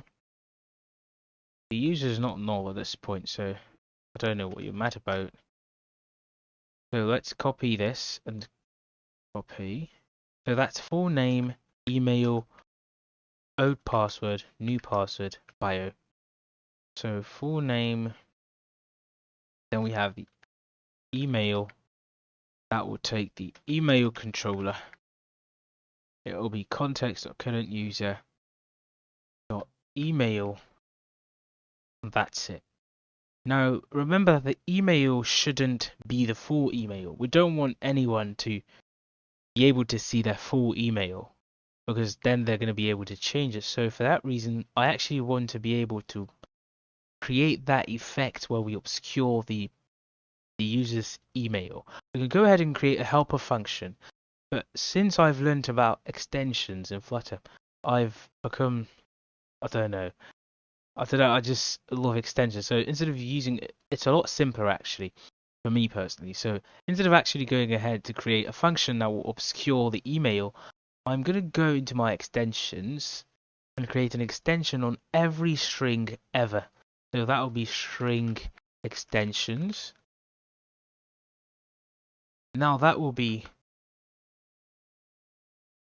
extension, string extension on string. Now we have string get obscure email. Now this will return as a new string given the email if we call this on an email string. So put brace over there. Now what are we going to do with this? Sorry, what am I doing? Why is there an arrow function there? Also, I don't need this. So first thing we do, we split the email into username and domain. So we have the username and we have the domain. So final index will be index of the @ So this way the @ usually separates the username from the actual domain. So our username Now, variable username, we're making a variable because I'm going to change the username to be an obscured version. So the username will be variable username will be equal to substring, and we're going to start from 0 and add the index of the @. Now the domain will be equal to substring the index of the @ plus 1 and everything else to the end. So we're not going to put an end. So it just, when you skip the end, it's just going to go from this as a start and end at the very last one. So now after we do that, we can go ahead and obscure the username and display only the first and last characters. To do that, our username will become, I've called that user, meant to be username rather. The username will be equal to, now we take the username at index 0, I keep saying username at index 0, and then we add an asterisk 1, 2, 3, 1, 2, 3, 4, I think 5 could do, or 4 is enough, I don't mind 4. And then we put in username at username.length -1. That will be our new username. You can go ahead and obscure the domain if you want to, but I think this is enough for me. Username at domain.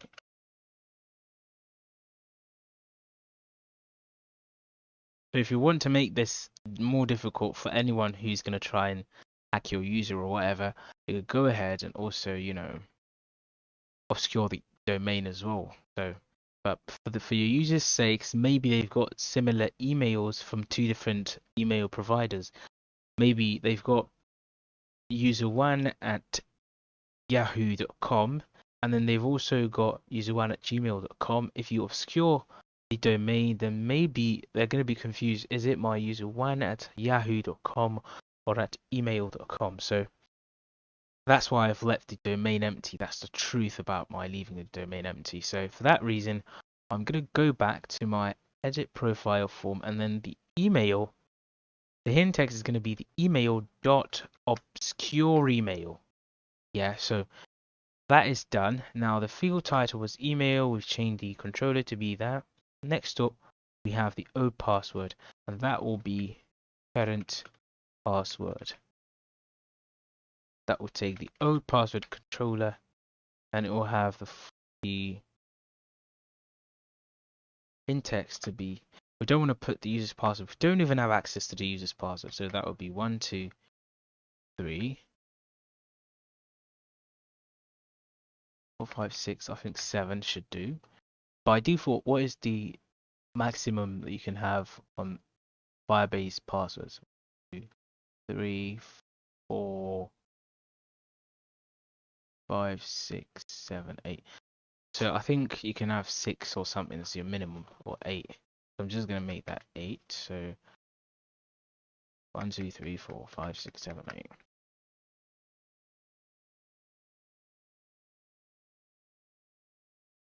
So next up we have the password, the new password rather. I'm just gonna call that password, or new password. New password. And for you, I'm going to call you bio. So we're going to follow the same format. So wait, first of all, this goes to bio controller. Your hint text will be user.bio.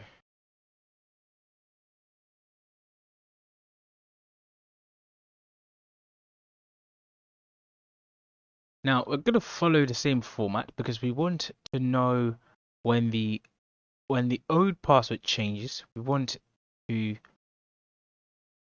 format this. We want to change something in the new passwords field. So now the new password, we don't want the user to be able to even edit the new password until they've changed until they've typed in their old password. So you can see they can't do anything. The keyboard doesn't pop up until you've typed in something in the current password. Then the keyboard will pop up the old password. You can see now the old password functions. But if this goes empty, then this person goes blank. You can see it doesn't work anymore. So this is us protecting the user,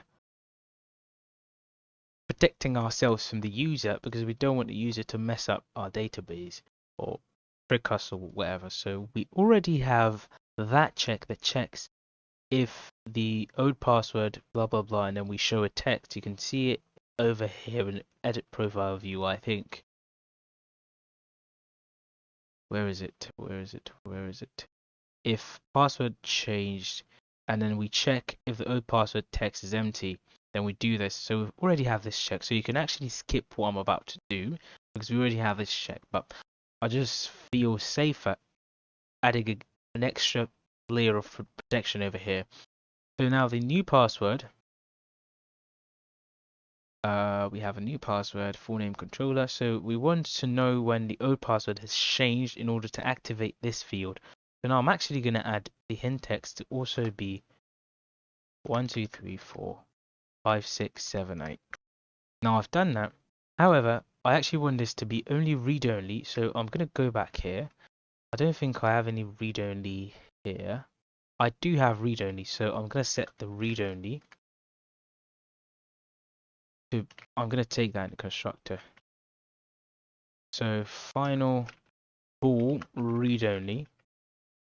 Now in here, I'm actually going to have this dot read-only, and it's going. Oh my, stop!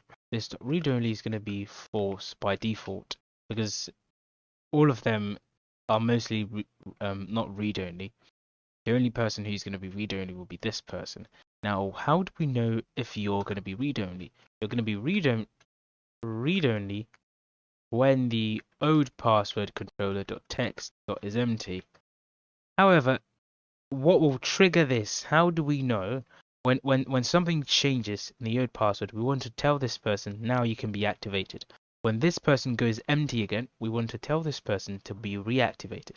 Now we can go ahead and change this to a stateful widget and then add a listener for this person, or go ahead and add an unchanged in there and then use that unchanged here to set state or whatever. But that set state will actually rebuild the entire widget tree. So we're going to use the same format that we used previously by wrapping this in a state or builder. Now the builder will give us the context and a new set state. This time we're in a stateless widget, so we can go ahead and use a state set state. I'm going to put a comma, and then we return you, my friend. We put that there.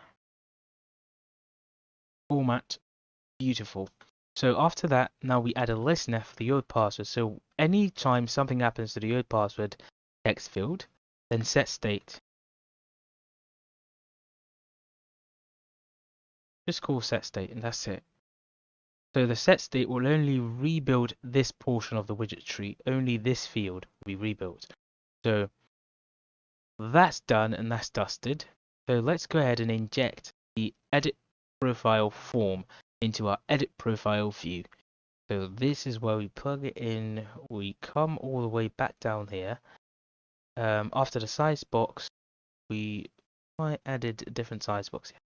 So I could go ahead and use the edit profile form, not the form field, the form itself. So we have all those controllers, and we can tab our way to the end and add a comma, format, and that's it. So let's refresh. I'm feeling like hot restarting, but let's go with hot reloading rather. So we've done that. Let's see what our hot reload will do. It uses Frodo Prodo, and this is our email. This is our email. This is our current password. We can't see it actually. The new password, no. My new password is using Frodo Prodo. Really? We have password controller. Really? So the password controller, I've actually gone and instantiated it, have I? No. So what's wrong with you? Full name controller. Oh, it must have been in my form. I haven't. This is advantages of copy pasting. I've used full name controller because I copied the full name controller at the top. So let's save this. Yes. So my new password functions exactly that way. You can see it doesn't work. until we change the current password. Then the old password will work. Now it works. If we go back and clean this out, then we tap on this, the keyboard will pop away because this isn't meant to be editable. It's read-only. So that's done.